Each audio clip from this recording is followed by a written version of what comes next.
কিসের অভিশাপে এখানে একের পর এক বাচ্চারা নিজের জীবন কেড়ে নেয়? এ কেমন কালো জাদু যার শিকার শুধু বাচ্চারাই?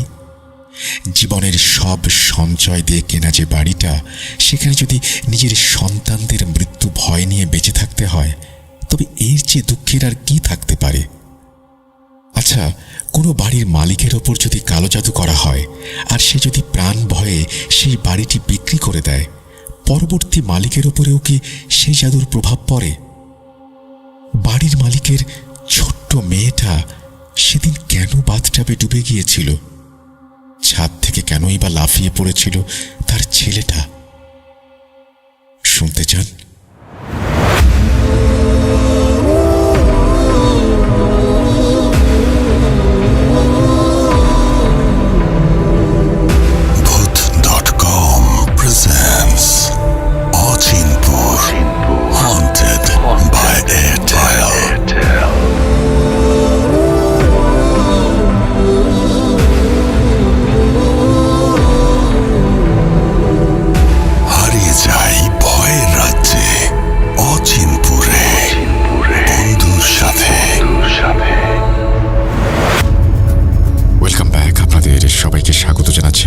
আশা করছি আপনারা সবাই ভালো আছেন, ভালোর দলে আছেন। আমিও ভালো আছি আর ভালোর দলে আছি। প্রতি বৃহস্পতিবার হারিয়ে যেতে ইচ্ছে করে বন্ধুর সাথে ভয়ের রাজ্য অচিনপুরে। আজকেও বন্ধু রিলেটেড একটা ঘটনা শুনবো। চলুন কথা না বাড়িয়ে শুরু করা যাক। আসসালামু আলাইকুম রাসেল ভাইয়া ও প্রিয় শ্রোতারা, আশা করছি আপনারা সকলেই ভালো আছেন এবং সুস্থ আছেন। আমি মোহাম্মদ সিফাত আলম বলছি চট্টগ্রাম থেকে। আমি নতুন একটি ঘটনা নিয়ে হাজির হয়েছি যা আমার সাথে শেয়ার করেছে আমার বন্ধু আকরাম। আকরামের এক সহকর্মী জুনায়েদ খান, তার সাথে এই ঘটনাটি ঘটেছিল। আমি বেশি কথা না বাড়িয়ে সরাসরি চলে যাচ্ছি আজকের ঘটনায়। ঘটনার ভেতরের ভুল ত্রুটিগুলোর জন্য আমি সকলের কাছে ক্ষমা প্রার্থী। আসসালামু আলাইকুম, আমার নাম জুনায়েদ খান। আজ আমি আমার যে ঘটনাটি শেয়ার করতে যাচ্ছি সেটি একটি কালো জাদুর ঘটনা। এই কালো জাদু আমাদের সাথে যা কিছু করেছে, আমরা যে সমস্ত অভিজ্ঞতার মুখোমুখি হয়েছি, তার সবটুকুই আমি আপনাদের সামনে বিস্তারিতভাবে বর্ণনা করব। তারপর আপনারা নিজেরাই সিদ্ধান্ত নেবেন আমি যেটাকে কালো জাদু বলছি সেটা কি আসলেই কালো জাদু ছিল নাকি সম্পূর্ণ অন্য কিছু। আমরা আগে অনেক বছর ধরেই বিদেশে থাকতাম। হঠাৎ করেই বাংলাদেশে আসার প্রোগ্রাম হলো। সবার আগে আমাদের থাকার জন্য একটা বাড়ির ব্যবস্থা করা হলো, কেননা দেশে আমাদের থাকার মতো কোনো বাড়ি নেই। একজন ব্রোকার আমাদের বিভিন্ন বাড়ির ভিডিও পাঠাতো এবং এভাবেই আমরা বাড়ি দেখে পছন্দ বা অপছন্দ করতাম। পরে এমন একটা জায়গায় বাড়ি পাওয়া গেল যা প্রথম নজরেই আমাদের পছন্দ হয়ে গেল। আমি বাড়ির ঠিকানা বলতে অপারগ, যেহেতু বাড়িটি বর্তমানে আমার নিজের না। ওই বাড়িটা পুরোপুরি আসবাবপত্রে সাজানো ছিল, এমনকি বাচ্চাদের খেলনা পর্যন্ত ভেতরে রাখা ছিল। আমি এমনিতে অনেক আসবাবপত্র সহ বাড়ি দেখেছি, কিন্তু এভাবে বাচ্চাদের খেলনা, সাইকেল আর প্রয়োজনীয় প্রত্যেকটা জিনিস সেখানে মজুদ ছিল। এমন মনে হচ্ছিল কেউ খুব বেশি তাড়াহুড়োর মধ্যে এখান থেকে যেন পালিয়েছে। আমি যখন বাড়ির দাম জিজ্ঞেস করলাম, ব্রোকার আশ্চর্যজনকভাবে অনেক কম দাম চাইল। লোভে পড়ে গেলাম। যদিও এর দাম বেশ যৌক্তিকই ছিল, তবু আমি দর কষাকষির জন্য তাকে অনেক রকম অফার দিলাম। কিন্তু আশ্চর্যজনকভাবে কিছুক্ষণ পরেই তার ফোন এলো। স্যার, আপনি টোকেন পাঠান, আমি দেখছি। আমি টোকেন পাঠিয়ে দিলাম। আমার মনে হচ্ছিল হয়তো এটা ফেরত চলে আসবে। এত কম দামে ওই বাড়ি কিভাবে বিক্রি হতে পারে? কিন্তু কিছুক্ষণ পরেই কনফার্মেশন মেসেজ আসলো। স্যার, আপনার টোকেন কনফার্ম হয়ে গেছে। এখন আপনি বলুন পেমেন্ট কবে করবেন আর আপনি বাংলাদেশ কবে আসছেন। আমার জন্য এটা অনেক বড় একটা ধাক্কা ছিল। আমার মনে হয়েছিল হয়তো আবার দরদাম হবে, কারণ আগেই বলেছি বাড়ির মালিক অলরেডি অনেক যৌক্তিক এবং ভালো দামই চাইছিল। অর্থাৎ যে রেটে আমার কেনা উচিত ছিল সে তত টাকা দাবি করেছিল। আমি তো সত্যি বলতে এমনিতেই একটা আন্দাজে দাম বলেছিলাম, কিন্তু যখন ব্রোকার জানালো যে এই রেটেই আপনার ডিল ফাইনাল হয়ে গেছে, তখন আমি কিছুক্ষণ ব্রোকারকে কোনো জবাব দিতে পারলাম না। আমি চিন্তায় পড়ে গেলাম, আসলে কিভাবে হচ্ছে এসব এত সহজে, যেখানে সম্পত্তির বিক্রেতা কখনো এই দামে রাজি হবে না। আমি ব্রোকারকে কিছুক্ষণ পর ফোন করলাম এবং এই ব্যাপারে জিজ্ঞেস করলাম। আমি তাকে একজন কাছের মানুষের মতো করেই প্রশ্ন করেছিলাম, ভাই বলো তো দেখি, আসলে এই বিক্রেতা এত তাড়াতাড়ি রাজি হলো কি করে? আমার তো মনে হয়েছিল সে আরো বেশি টাকা চাইবে। ব্রোকার বলল, আসলে বিক্রেতার তাড়া আছে, আর কোনো একটা দরকার আছে যার কারণে সে বাড়িটা এত সস্তায় বেচে দিচ্ছে। নইলে এমনিতে তো আপনি বাড়ি দেখেই নিয়েছেন, বাড়িতে সেই অর্থে তেমন কোনো প্রবলেমই নেই। যখন আমি ব্রোকারের এই ভাষা কথা শুনলাম তখন আমার একটু স্বস্তি এলো। আসলেই কখনো কখনো বিক্রেতার এত বেশি দরকার থাকে যে অনেক বেশি দামের জিনিসও সে সস্তায় বেচে দিতে রাজি হয়। যাই হোক, আমি তাকে আবারও বায়না পাঠালাম এবং আসার তারিখটা জানিয়ে দিলাম। আমি আমার পরিবারের সাথে যখন বাংলাদেশে ল্যান্ড করলাম তখন সবার আগে আমি আমার পরিবারকে প্রথমেই আত্মীয়দের বাসায় রেখে আসি এবং ব্রোকারের অফিসে চলে যাই। তারপর সেই ব্রোকারকে সাথে নিয়েই ওই বাড়িটা প্রথমবার দেখতে গেলাম। ওই বাড়িটা ভিডিওতে যতটা সুন্দর ছিল, আসলে বাস্তবে তার চেয়েও অনেক বেশি সুন্দর। আমি যখন তাকে জিজ্ঞেস করলাম, মালিক কোথায়, আমাকে মালিকের সাথে দেখা করিয়ে দাও, সে বলল, স্যার উনি তো ট্রান্সফারের দিনই আসবেন, ওনার শরীর ঠিক নেই, এই কারণে আমি ওনাকে ডাকতে পারছি না। আমার মনে হলো যখন মালিক নিজেই দেখা করতে চাচ্ছে না তখন আমার আর এই জেদ দেখানোর দরকার কি? আমি তো তার কাছ থেকে শুধু এটা জানতে চাচ্ছিলাম যে বাচ্চাদের খেলনা পর্যন্ত সে এইখানে কেন রেখে গিয়েছে। আসবাবপত্রের বিষয় পর্যন্ত না হয় বোঝা যায়, কিন্তু বাচ্চাদের কাপড়, খেলনা, তাদের ব্যবহারের জিনিসপত্র, এমনকি মহিলাদের কাপড় যে আলমারিতে ছিল সেটাও সেভাবেই আছে। শুধু এই অদ্ভুত জিনিসটাই আমাকে উদ্বেগের মধ্যে ফেলে দিচ্ছিল। কিন্তু যেহেতু ডিল হয়েই গিয়েছিল তাই আমি আপাতত সব জিনিসকে উপেক্ষা করলাম। আল্লাহর কাছে দোয়া করলাম, আল্লাহ তাআলা, আমি তো এটা নিয়েই ফেলেছি, আমার জন্য এটাকে তুমি মঙ্গলকর করো। তারপর আমি কিছুক্ষণের জন্য আমার আত্মীয়দের বাসায় গেলাম। স্ত্রী, ছেলে আর কন্যাকে নিয়ে ফিরে এলাম। আমার মেয়ে এসেই দেখে তার সব পছন্দের পুতুলগুলো সেখানে রাখা আছে। সে মুহূর্তেই ওই ঘরটা পছন্দ করে ফেললো আর যেতেই খেলনা দিয়ে খেলা শুরু করলো।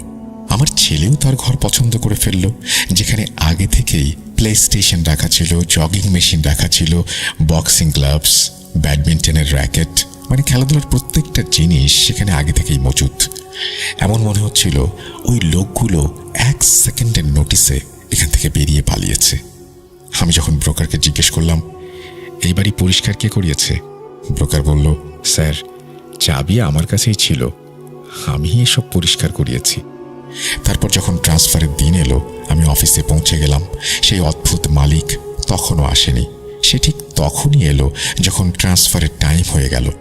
সে এলো, আমার সাথে হাত মেলালো। আমি তাকে অনেক প্রশ্ন করতে চাচ্ছিলাম, কিন্তু সে ট্রান্সফার করিয়েই আমার কাছ থেকে পে অর্ডার নিল এবং চলে গেল। সে একবারও ফিরে তাকালো না।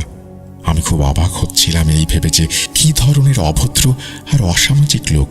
আমি তার সাথে কথা বলারও চেষ্টা করেছিলাম, কিন্তু সে শুধু হ্যাঁ বা নাতে মাথা নেড়েছিল। মনে হচ্ছিল সে খুব চিন্তিত বা ভীত। যাই হোক, তারপর আমরা 2-3 দিন পরই ওই বাড়িতে সম্পূর্ণভাবে উঠে গেলাম। আমাদের খুব বেশি পরিশ্রম করতে হলো না। আমাদের নিজেদের আসবাবপত্র বা জিনিসপত্র তেমন কিছুই ছিল না।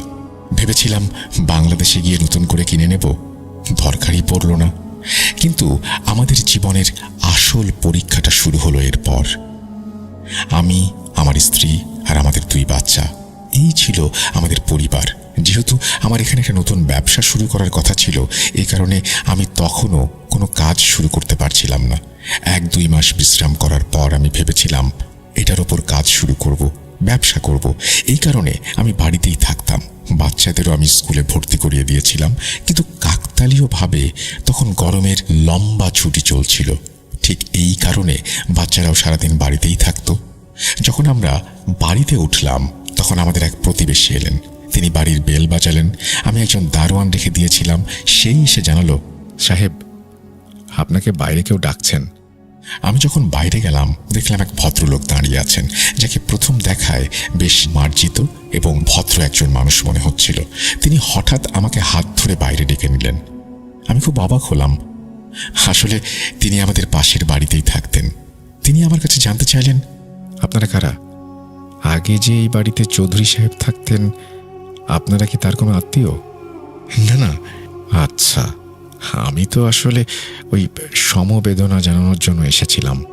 আমি অবাক হয়ে ভদ্রলোকের দিকে তাকিয়ে জিজ্ঞেস করলাম, কিসের সমবেদনা? তিনি বললেন, আসলে চৌধুরী সাহেবের 2 জোয়ান ছেলে ছিল যাদের এই বাড়িতেই মৃত্যু হয়। তাদের মৃত্যুর সঠিক কারণ তো জানা যায়নি। আমি অন্য শহরে গিয়েছিলাম, যখন এখানে এলাম তখন জানতে পারলাম। তাই সমবেদনা জানানোর জন্য আমার এইখানে আসা। আমি জানতাম না চৌধুরী সাহেব বাড়িটা বেচে দিয়েছেন। যখন সে বলল 2 জোয়ান ছেলের মৃত্যু হয়েছে, তখন আমি একটু চিন্তাগ্রস্ত হয়ে পড়লাম। আমি তাকে খুঁটিয়ে জিজ্ঞেস করতে চাইলাম, আপনি কি দয়া করে একটু বিস্তারিত বলবেন? আসলে তাদের মোট কয়টা ছেলে ছিল আর ঠিক কি হয়েছিল? তাদের 2 ছেলে ছিল। একজনের বয়স 14 বছর আর একজনের 16 বছর। তাদের ছেলেদের কি হয়েছিল সঠিকভাবে তো আমার নিজেরও জানা নেই, কিন্তু আশেপাশের প্রতিবেশীদের কাছ থেকে জানতে পেরেছি একজন দড়ি দিয়ে ফ্যানের সাথে ঝুলে প্রাণ দিয়েছে, আর একজন নিজের গলায় নিজেই ছুরি চালিয়েছে। তার কথা শুনে আমার মাথায় বজ্রপাত হলো। অর্থাৎ যে বাড়িতে আমি থাকছি সেখানে মর্মান্তিক 2 আত্মহত্যা হয়ে গেছে, আর তার কারণও এখন পর্যন্ত জানা যায়নি। আমি ওই ভদ্রলোকের কাছে জিজ্ঞেস করলাম, তাদের ঘরে তো একটা ছোট মেয়ের ঘরও আছে, যাতে অনেক পুতুলও রাখা। জি, তাদের একটা ছোট মেয়েও ছিল, যার বয়স ছিল 6-7 বছর। গত বছর সেও মারা গেছে। আমি হকচকিয়ে ভাবতে লাগলাম, মেয়েও মারা গেছে? আমি যখন কারণ জিজ্ঞেস করলাম, তিনি বললেন, কারণ তো আমার জানা নেই। চৌধুরী সাহেব তো এটাই বলেছিলেন যে সে অসুস্থ ছিল। আমরা তো সবসময় তাকে হাসতে খেলতেই দেখেছি। আমি আমার প্রতিবেশীর কাছে জিজ্ঞেস করলাম, চৌধুরী সাহেব এই বাড়িটা কবে কিনেছিলেন? তিনি বলতে লাগলেন, 2 বছর আগে। তিনি নিজেই এটা বানিয়েছিলেন। আসলে আমি বুঝতে পারছিলাম না এই প্রতিবেশী যা কিছু বলছিল তার মধ্যে কতটা সত্যি আর কতটা মিথ্যা। এই কারণে আমি ফয়সালা করলাম আমার আশেপাশে আরও প্রতিবেশীদের সাথে দেখা করব আর তাদের কাছ থেকে এই ব্যাপারটা নিশ্চিত হব। তারপর রাত এলো, এশার নামাজের সময় হয়ে গেল। আমি যখন মসজিদে গেলাম তখন বেশ কয়েকজন প্রতিবেশীর সাথে দেখা হলো। আমরা সালাম বিনিময় করলাম, এদিক ওদিকের কথাবার্তা বলতে থাকলাম। তারপর আমি এই ভুতুরে টপিকটা তুললাম। সমস্ত প্রতিবেশীরাই এই কথা নিশ্চিত করলো, অর্থাৎ প্রথম প্রতিবেশী আমাকে যা বলে গিয়েছিল তার বলা প্রত্যেকটা কথা সত্যি। বরং তাদের মধ্যে কিছু প্রতিবেশী তো এটাও বলল যে তাদের নিষ্পাপ মেয়েটাও নিজেই নিজের প্রাণ নিয়েছে। এখন আপনারাই ভাবুন, এমন একটা বাড়ি যার ভেতর 3-3টা আত্মহত্যা হয়ে গেছে, তাও সব বাচ্চাদের, অর্থাৎ 6-7 বছরের বাচ্চাও কিভাবে আত্মহত্যা করবে? আর তারপর একটা 14 বছর আর একটা 16 বছরের। বিশ্বাস করুন, আমার তো বাচ্চাদের জন্য চিন্তা হতে লাগলো। আমার ভেতরে একটা তীব্র ভয়ের অনুভূতি দলা পাকিয়ে উঠল। একদিন রাতের ঘটনা, আমার ছেলে আর মেয়ে দুজনেই ভয়ে কাঁপতে কাঁপতে দৌড়াতে দৌড়াতে এলো। তারা আমাদের দরজায় জোরে জোরে ধাক্কা দিচ্ছিল। আমরা জলদি উঠলাম। যখন দরজা খুললাম, আমার মেয়ে তার মাকে জড়িয়ে ধরল, আর আমার ছেলে আমার হাত ধরে টানতে লাগলো, বলতে লাগলো, আব্বু, আমি একজন মহিলাকে দেখেছি, সে আমাদের বাড়িতে হাঁটাহাঁটি করছিল। আমি সাথে সাথে দারোয়ানকে ফোন করলাম। সে তড়ি ঘড়ি করে তার বন্দুক সহ ভেতরে চলে এলো। পুরো বাড়ি তল্লাশি করার পর সেখানে কাউকেই দেখা গেল না। আমি দারোয়ানকে বাইরে পাঠিয়ে দিলাম, কিন্তু আমার বাচ্চাদের আমার সামনে বসালাম আর বললাম, একটু খুলে বলো তো ঠিক কি হয়েছিল। আমার বাচ্চারা বলতে লাগলো, আপু, আমার খুব পিপাসা পেয়েছিল। আমি বাইরে এলাম, আপু আগেই ফ্রিজের কাছে দাঁড়িয়েছিল। হয়তো তারও ফ্রিজ থেকে কিছু নেয়ার ছিল। আমরা দুজনেই ফ্রিজের কাছে দাঁড়ানো। আমরা দেখলাম রান্নাঘরের কাছে একটা মহিলা দাঁড়িয়ে আছে, আমাদের দেখছে। আমরা যখন চিৎকার করে ওখান থেকে পালালাম, আপনাদের ঘরের দিকে আসছিলাম, তখন সে রান্নাঘরে চলে গেল। আমি জানি না রান্নাঘরের ভেতর থেকে সে হঠাৎ কোথায় গায়েব হয়ে গেল। অর্থাৎ আমার ছেলে মেয়ে দুজনই ওই মহিলাকে দেখেছিল। আমি আমার মেয়েকে আলাদা করে জিজ্ঞেস করলাম, সে ঠিক একই কথা বলল। অর্থাৎ তাদের কোনো বিভ্রম হয়নি। তারা আসলেই কোনো একটা ভয়ঙ্কর মহিলাকে দেখেছে।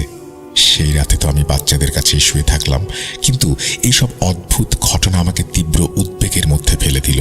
প্রথমত এই আত্মহত্যার ঘটনাগুলো, আর তারপর ঘরের মধ্যে আমার বাচ্চাদের জন্য চিন্তা হতে লাগলো। কারণ আগেও এই বাড়িতে যতগুলো মৃত্যুর ঘটনা ঘটেছে তা শুধু বাচ্চাদের সাথেই ঘটেছিল। আমি আমার স্ত্রীকে এই ব্যাপারে এই জন্য কিছু বলিনি যে সে দুশ্চিন্তা করবে।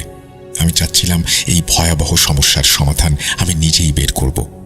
তারপর কিছুদিন পর আমার ছেলে আর মেয়ে দৌড়াতে দৌড়াতে এলো আমার কাছে। তারা বাইরে খেলছিল। এই ভয়ঙ্কর মহিলাকে সেখানেও চুপচাপ তারা দাঁড়িয়ে থাকতে দেখেছে। আমি যখন তাদের জিজ্ঞেস করলাম দারোয়ান কোথায় ছিল, তারা বলল সে ওয়াশরুমে গিয়েছিল। আমি দারোয়ানকে ডাকলাম, বলো, তুমি কাউকে দেখেছ? না সাহেব, আমি তো দেখিনি। আমি সেদিনই পুরো বাড়িতে দ্রুত ক্যামেরা ইনস্টল করলাম। একদিন রাতের অন্য একটি ঘটনা। আমার মেয়ের সাথে কথা বলার জন্য ওর ঘরে গেলাম, কিন্তু তাকে ঘরে দেখতে পেলাম না। আমি 10 মিনিট পর আবার গেলাম, সে তখনও ছিল না। আমি আমার স্ত্রীকে ডাকলাম, একটু ওয়াশরুমে গিয়ে দেখো তো ওখানে আছে কিনা। আমার মেয়েটা এতক্ষণ ধরে কোথায়? আমার স্ত্রী যেই ওয়াশরুমের দরজা খুলল, সামনেই আমাদের মেয়েটা টাইলসের ওপরে অচেতন অবস্থায় পড়ে আছে দেখল। আমরা তাকে জলদি উঠিয়ে হাসপাতালে নিয়ে গেলাম। হাসপাতালে ডাক্তাররা চেক করলেন। তারা জানালেন তার পেটে অনেক পানি ভরা। এমন লাগছিল তাকে জোর করে পানিতে ডোবানো হয়েছে। তারপর ডাক্তারদের অক্লান্ত পরিশ্রমের পর আল্লাহ তাআলা আমার মেয়ের ওপর রহম করলেন। সে হুঁশ ফিরে পেল। আমরা সবাই জানতে চাচ্ছিলাম তার সাথে ঠিক কি হয়েছিল। তার ওয়াশরুমের বাথটাব ছিল, কিন্তু যদি সে পানিতেই ডুবে থাকে তাহলে কে তাকে বের করে টাইলসের উপরে শুইয়ে দিল? আমরা সবাই অধীর আগ্রহে অপেক্ষায় ছিলাম সে আমাদের সবকিছু বলার অবস্থায় আসবে। আমি কিছুতেই বুঝতে পারছিলাম না কি ঘটেছিল সেদিন তার সাথে। তারপর আমার মেয়ে পুরোপুরি হুঁশে এলো আর ডাক্তাররা অনুমতি দিলেন এখন আমরা তার সাথে কথা বলতে পারি, প্রশ্ন করতে পারি। আমি প্রশ্ন করলাম, বলো তো মা, আসলে কি হয়েছিল? তোমাকে টাইলসের উপরে শোয়া অবস্থায় পাওয়া গিয়েছিল কিভাবে? বাবা, আমি তো গোসল করতে গিয়েছিলাম। আমি বাথটাবে বসে গোসল করছিলাম। হঠাৎ করে সেই একই মহিলাকে ওয়াশরুমে দেখতে পেলাম। তারপর আমার মনে হলো কেউ একজন যেন আমাকে সজোরে মাথা ধরে পানির ভেতরে ডুবিয়ে দিল। আমার হাত পা ছুটছিলাম আমি, কিন্তু সে আমাকে বাইরে আসতে দিচ্ছিল না। এরপর আমি বেহুশ হয়ে গেলাম, আর কিছু মনে নেই। এই কথা শুনে আমার পায়ের তলা থেকে যেন মাটি সরে গেল। অর্থাৎ সেই একই সবকিছু রিপিট হচ্ছিল, যা ঠিক ওই চৌধুরী সাহেবের বাচ্চাদের সাথে ঘটেছিল। আল্লাহ না করুন আমার মেয়ের সাথে যদি কিছু হতো, তাহলে সবাই এটাই মনে করতো যে এটা একটা দুর্ভাগ্যজনক আত্মহত্যা। আমি অতিরিক্ত মাত্রায় ভয় পেয়ে গিয়েছিলাম। এই মারাত্মক ভয়ের পরেই আমি আমার স্ত্রীকে ঘটে যাওয়া সমস্ত ঘটনা সত্যি সত্যি বলে দিলাম। সে আমার উপরে খুব রেগে গেল। আপনি এই সব কিছু আমাকে আগে বলেননি কেন? এটা আমাদের বাচ্চাদের জীবনের প্রশ্ন, আর আপনি এটাকে গুরুত্ব দেননি। তুমি শুধু বাচ্চাদের উপর কড়া নজর রাখো। আমি জলদি কিছু একটা ব্যবস্থা করছি যাতে এই বাড়ি থেকে বেরিয়ে যেতে পারি। আমি বাচ্চাদের বিছানা সেদিনই আমার নিজের ঘরে নিয়ে আসলাম। তাদের সব সময় চোখের সামনে রাখতাম। কোথাও বাইরে বেরোলেও এই কাজটা আমার স্ত্রী করত। সে ওয়াশরুমে যাওয়ার সময়, আসার সময় সব জায়গায় বাচ্চাদের উপর নজর রাখছিল। আমি খুব বিপদে পড়ে গেলাম। আমি আমার জমানো সব টাকা এই বাড়িটার পেছনে বিনিয়োগ করেছিলাম। বাকি কিছু ছিল আমার ব্যবসার জন্য, কিন্তু এই সময় সবচাইতে গুরুত্বপূর্ণ ছিল আমার বাচ্চারা। আমি ব্রোকারকে সেই দিনই ফোন করে বললাম যে আমার জন্য বাড়ির ব্যবস্থা করো, যে কোনো বাড়ি হোক, যত টাকা লাগুক, আমি এক্ষুনি ভাড়ায় যেতে চাই। পরদিনই ব্রোকারের কল চলে এলো, স্যার একটা বাড়ি আছে, আপনি আসুন, ভিজিট করে নিন আর ডান করে দিন। আমি আমার স্ত্রীকে এই ব্যাপারে জানিয়ে দিলাম আর বাড়ি দেখার জন্য বেরিয়ে গেলাম। যখন আমি সেই ব্রোকারের কাছে পৌঁছালাম, সে আমাকে নিয়ে বাড়ি দেখতে চলে গেল। আমি তখনই সেই বাড়িওয়ালাকে ডাকলাম। ওখানেই ভাড়ার চুক্তিপত্র লেখালাম আর তাকে টাকা পয়সা দিয়ে পরের দিনই শিফট হওয়ার কথা বলে চলে আসলাম। আমাদের ডিল যখন ফাইনাল হচ্ছিল, ঠিক সেই সময় আমার স্ত্রীর কল আসতে লাগলো। আমি বুঝলাম সে হয়তো জানতে চাইছে আমি কোথায়, দেরি হচ্ছে কেন। আমি কলটা ধরলাম না। এটাই ভাবলাম এই বাড়িওয়ালাকে একটু বিদায় করে নিই, তারপর স্ত্রীকে খুশির খবরটা দিব। কিন্তু আমি তখন কি আর জানতাম এটা আমার জন্য একটা ভয়াবহ দুঃসংবাদ যা তখন অপেক্ষা করছিল। আমি যখন সেই বাড়িওয়ালার সাথে কথা বলে বের হলাম, আমার স্ত্রীকে কল করলাম, সে জানালো সে হাসপাতালে। আমি যখন বিস্তারিত জিজ্ঞেস করলাম, বললাম সব ঠিক আছে তো, কি হয়েছে? সে আমাদের ছেলের নাম নিয়ে বলতে লাগলো, ও ছাদ থেকে লাফ দিয়েছে। আপনারা কল্পনাও করতে পারবেন না তখন আমার মনের ওপর দিয়ে কি বয়ে গিয়েছিল। আমি পাগলের মতো, প্রায় অন্ধের মতো গাড়ি চালিয়ে কোনো রকমে হাসপাতালে পৌঁছালাম। সেখানে গিয়ে জানতে পারলাম আমার বাচ্চার দুটো পাই নষ্ট হয়ে গেছে। ডাক্তাররা তখন আপ্রাণ চেষ্টা চালাচ্ছে তার প্রাণ বাঁচানোর জন্য। সে প্রায় 3 দিন আইসিইউতে ছিল। আল্লাহর রহমতে সে প্রাণ তো ফিরে পেল, কিন্তু পা দুটো চিরকালের মতো হারালো। আমার এই ছেলেটা শুধু কেঁদেই যাচ্ছিল, অঝরে কাঁদছিল। আমি জিজ্ঞেস করলাম, বাবা একটু বলো তো কি হয়েছিল? বাবা, আমি সেই ভয়ঙ্কর মহিলাটাকে দেখতে পেলাম। সে বারবার আমার কানের কাছে এসে বলছিল, লাফ দাও, লাফ দাও। আমি সেই সময় ছাদে ফুটবল খেলছিলাম। আমার বারবার ওই মহিলার কথা কানে আসছিল। তারপর জানি না কেন আমি তার কথা মেনে নিলাম। আমি ভাগ্যবান ছিলাম, আমার দুটো বাচ্চাই কোনো মতে বেঁচে গিয়েছিল। আমার ওই চৌধুরী লোকটার উপর খুব রাগ হচ্ছিল, কেননা এই অভিশপ্ত লোকটা আমাকে যে বাড়িটা দিয়েছিল সেখানে তার নিজের বাচ্চাদেরও মৃত্যু হয়েছে। সেই ভয়াবহ খবরটা আমাকে দেবে না। সবার আগে আমি আমার পরিবারকে নতুন সেই বাড়িতে শিফট করালাম। এখন আমি এই বাড়িটা বেচতে চাচ্ছিলাম, কিন্তু এই অবস্থায় নয়। আমি চাইছিলাম না নতুন কোনো পরিবার আবার এই ক্ষতির শিকার হোক। তারপর আমি আমার এক বন্ধুর সাথে এই নিয়ে কথা বললাম। সে এই ধরনের পীর ফকিরদের ব্যাপারে ভালোই জানত। সেই আমাকে ভরসা দিয়ে একজন পীরের কাছে নিয়ে গেল। আমি পুরো ঘটনা তাকে বললাম। সেই পীর আমাকে বলল, ওই বাড়িটা সম্পূর্ণ ঝাড়ু দেওয়ান, এবং সেই ঝাড়ুতে যে ধুলা আসবে সেটা একটা পলিথিনে ভরে সাবধানে আমার কাছে নিয়ে আসুন। আমি দারোয়ানকে দিয়ে সাবধানে পুরো বাড়ি ঝাড় দেওয়ালাম। তাতে যে মাটি এলো সেটা নিয়ে সেই পীরের কাছে চলে এলাম। সেই পীর যখন ওই মাটির ওপরে কিছু আমল করলো, বিশ্বাস করুন আমার সামনেই মাটি ভর্তি সেই পলিথিনটার মধ্য থেকে রক্ত বের হতে লাগলো। প্রথমে আমার মনে হলো এই পীর সাহেব হয়তো কোনো ভোজবাজি দেখাচ্ছেন। তারপর সেই পীর আমার কাছে 2-3 দিনের সময় চাইলেন। 3 দিন পর যখন আমি গেলাম, তখন সেই বাড়িটার পুরো ইতিহাস বা খোঁজ খবর বের করা হয়ে গেছে। তিনি বলতে লাগলেন, আগের যে বাড়িওয়ালা ছিল তার আপন ভাইয়ের বউ তার পরিবারের ওপর কালো জাদু করিয়েছিল। যেহেতু তাদের অনেক সন্তান ছিল না, আর চৌধুরীর ঘরে 3টে ফুটফুটে বাচ্চা ছিল, তাই তার ভাবি মানে তার ভাইয়ের বউ সেই ব্যাপারে হিংসার বশবর্তী হয়ে এই কাজ করে। তারপর সেই পীর আমার বন্ধুর সাথে ওই বাড়িতে গেল। সে সরাসরি গিয়ে বাচ্চাদের ঘর থেকে বেশ কয়েকটা তাবিজ বের করলো। আর আমি অবাক হয়ে সব দেখছিলাম। এগুলো এমন এমন জায়গায় লুকোনো ছিল যা কারো নজরেই পড়ার কথা না। তারপর সে ওই বাড়িতে পানি ছেটালো, এক নাগারে দোয়া পড়তে লাগলো। এই কাজ সে প্রতিদিন নিয়ম করে করত, এবং প্রায় 20 দিন ধরে এই কাজ চলতেই থাকলো। এবার সে বলল, এই বাড়িটা একদম পরিষ্কার হয়ে গেছে, তুমি চাইলে নিজেও এখানে থাকতে পারো, অথবা চাইলে বেচেও দিতে পারো। যখন আমার পুরোপুরি বিশ্বাস হয়ে গেল এই বাড়িটা পরিষ্কার হয়ে গেছে আর এতে জাদু বা কোনো কিছুর অশুভ প্রভাব নেই, তখন আমি এটা বেচে দিলাম। আমি যখন সেই পীরের কাছে এই ব্যাপারে জিজ্ঞেস করলাম, আমাকে বলুন, জাদু তো চৌধুরীর পরিবারের উপর করা হয়েছিল, তাহলে এর প্রভাব আমার বাচ্চাদের উপরে পড়ল কেন? পীর বললেন, জাদু যে বাড়িতে করা হয় সেখানে যদি ভাগ্যক্রমে অন্য কোনো পরিবারও এসে বাস করতে শুরু করে, তাহলে সেই জঘন্য জাদুর প্রভাব তাদের ওপরেও পড়বে। যদি এই প্রভাবের মাধ্যমে জাদু করা হয়ে থাকে আর সেগুলো তোমার বাচ্চাদের ঘরেও মজুদ থাকে, তাহলে সেই ভয়ঙ্কর প্রভাব পড়াটাই স্বাভাবিক। শুকরিয়া আল্লাহর, তারা বেঁচে গেছে। কারণ যতটা ভয়ঙ্কর আর মারাত্মক জাদু করা হয়েছিল, একজন মহিলা জিনকে অনবরত এই কাজে নিয়োজিত করা হয়েছিল, সেখান থেকে বেরিয়ে আসা এত সহজ ছিল না। অর্থাৎ ওই মহিলা যাকে আমার বাচ্চারা দেখত, সে আসলে একজন মহিলা জিন, যাকে এই জাদুর মাধ্যমে এখানে কাজে লাগানো হয়েছিল। পরে আমি ওই বাড়িটা বেচে দিয়েছিলাম, কেননা আমার আর সেখানে থাকার সাহস হয়নি। আমার তো এমনিতেও মনে ভয় ঢুকে গেছিল। তবে আল্লাহর শুকরিয়া, আমি যাদের কাছে বাড়িটা বেচে দিয়েছিলাম আমি তাদের সাথে নিয়মিত যোগাযোগ রাখতাম। তাদের সাথে কখনো এমন কোনো ঘটনা ঘটেনি, আলহামদুলিল্লাহ। এখন আল্লাহই ভালো জানেন সেই চৌধুরী তার নিজের ভাইয়ের সাথে কেমন সম্পর্ক বুঝিয়ে রেখেছিল, তাদের নিজেদের মধ্যে কি শত্রুতা ছিল, তার ভাবি কেনই বা এই কালো জাদু করেছিল। এই ছিল ঘটনা। ভালো লাগলে শেয়ার করবেন।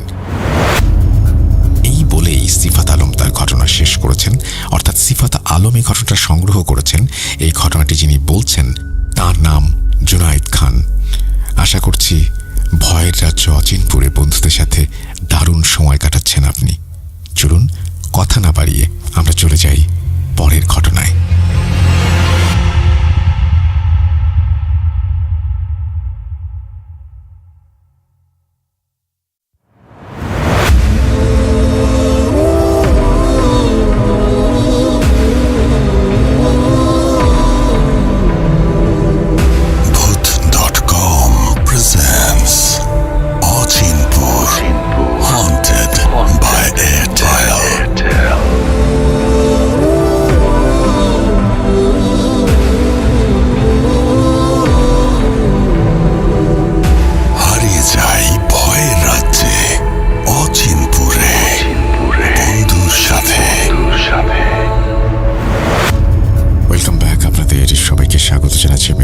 আশা করছি আপনারা সবাই ভালো আছেন এবং ভালোর দলে আছেন।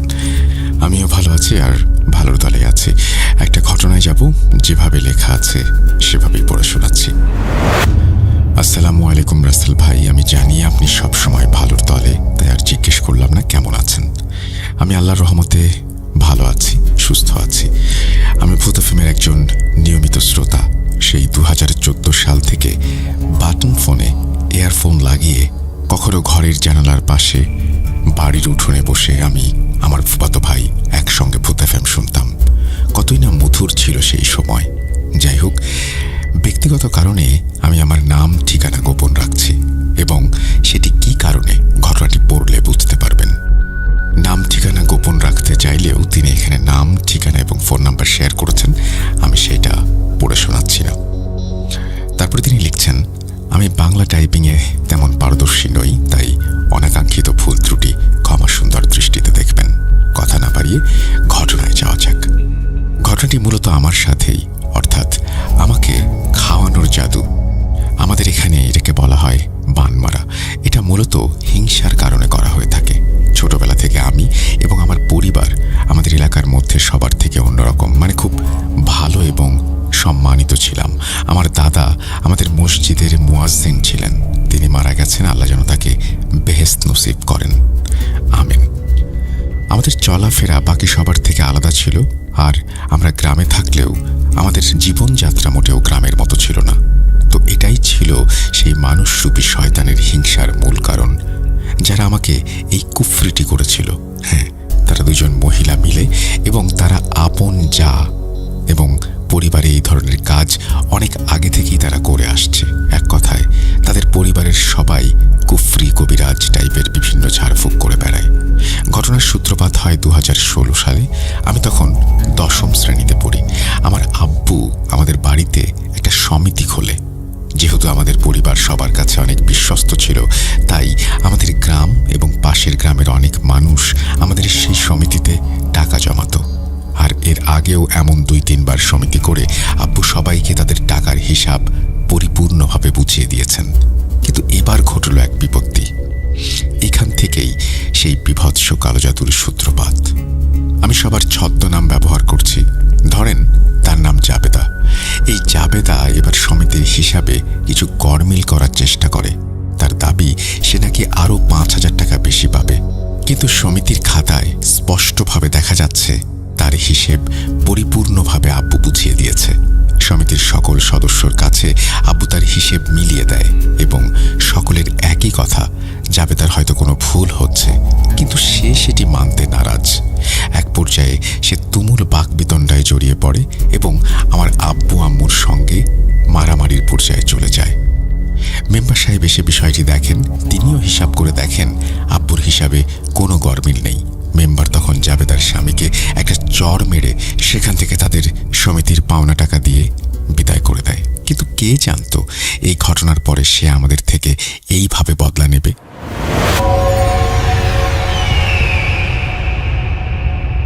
অনেক দিন কেটে যায়। এর মধ্যে আমার বড় ভাই কোথা থেকে যেন একটা কুকুরের বাচ্চা নিয়ে আসে পালার জন্য।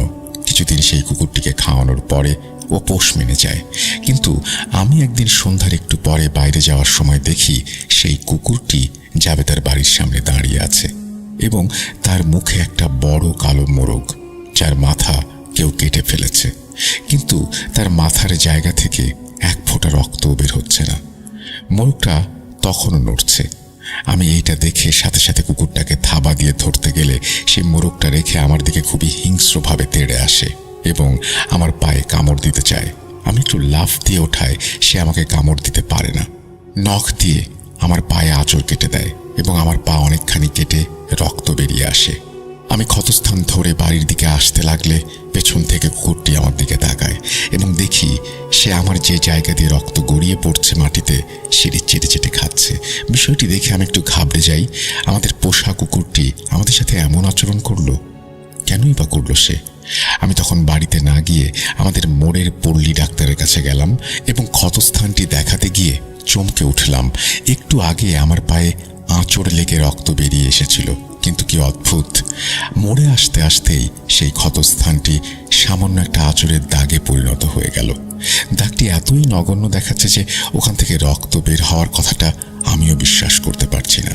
এক অদ্ভুত অনুভূতি নিয়ে বাড়িতে আসলাম। আম্মুকে বিষয়টা জানালাম। আম্মু আমাকে আশ্বাস দিয়ে বলল, ও কিছু না, সামান্য একটু আঁচড় লেগেছে, একটু স্যাভলন লাগিয়ে দিলেই ঠিক হয়ে যাবে। আমিও স্যাভলন লাগিয়ে পরিষ্কার করে নিলাম জায়গাটা। রাতে আমি যখন ঘুমিয়ে পড়লাম তখন মনে হচ্ছিল 4-5টা সূঁচ গরম করে আমার ওই পায়ে ঢুকিয়ে দিচ্ছে। আমি আম্মুকে ডেকে ব্যথার কথা বললাম। আম্মু বলল, সকালে সেই জাবেদার যা অর্থাৎ জাবেদা ভাবির কাছ থেকে গাছ এনে খাওয়াবে, এতে করে নাকি কুকুরের বিষ নেমে যাবে। আম্মু রসুন আর সরিষার তেল গরম করে একটু মালিশ করে দিল, ব্যথাটা একটু কমলো, কিন্তু আমি পা নাড়াতে পারছিলাম না। সেই রাতেই আমি খেয়াল করলাম বাইরে থেকে আমাদের সেই কুকুরটা অদ্ভুতভাবে গোঙাচ্ছে। সেই রাতটাকে কোনোভাবে পার করলাম। আম্মু সকালবেলা উঠে সেই বাড়িতে গিয়ে 2টো কলা এনে আমাকে বলল খেয়ে নিতে। মাগরিবের সময় দ্বিতীয় কলাটি খেতে হবে, এখন খেতে হবে প্রথমটি। আমিও সেই মতোই খেলাম, কিন্তু আমি কি জানতাম আসলে সেই কলার মাধ্যমে আমার পেটের মধ্যে বান মারা হলো। 1 বছর কেটে গেল। এর মধ্যে আমার তেমন কোনো সমস্যা হয়নি, কিন্তু আমি একটা জিনিস খেয়াল করতাম, কুকুরটি আমাকে দেখলেই আমার থেকে দৌড়ে পালায়, কিছু দূরে গিয়ে আমার দিকে তাকিয়ে থাকে। হঠাৎ একদিন আমার ফুফাতো ভাই এসে বলছে আমাদের ওই কুকুরটিকে নাকি কুকুর মারার এক টিম এসে মেরে ফেলেছে এবং আমার ফুফাতো ভাই কুকুরটিকে এনে মাটি চাপা দিচ্ছে। আমিও গেলাম এবং অদ্ভুত ব্যাপার হচ্ছে, কুকুরটিকে গর্তে রাখার সময় ওর মুখ থেকে বিশ্রী উটকো একটা গন্ধ এসে আমার নাকে লাগে। আমি আমার ভাইকে বললাম, তুই কোনো গন্ধ পাচ্ছিস? সে আমাকে বলল, কই না। আমি ভাবলাম আমার মনের ভুল, কিন্তু কুকুরটিকে পুঁতে রেখে বাসায় আসার পরেও সেই দুর্গন্ধটি আমি টের পাচ্ছিলাম। কিছুদিন কোনো কিছু খেতে পারলাম না। পরদিন সকাল থেকে শুরু হলো আমার পেট ব্যথা। একেবারে বিছানায় পড়ে গেলাম। 1 মাসের মধ্যে 3-4 বার আমার পেটে এরকম সমস্যা হতে লাগলো। কিছুদিনের মধ্যে আমার ওজন 66 কেজি থেকে 53 কেজিতে নেমে আসলো। আমি একদম রোগা হয়ে যেতে লাগলাম।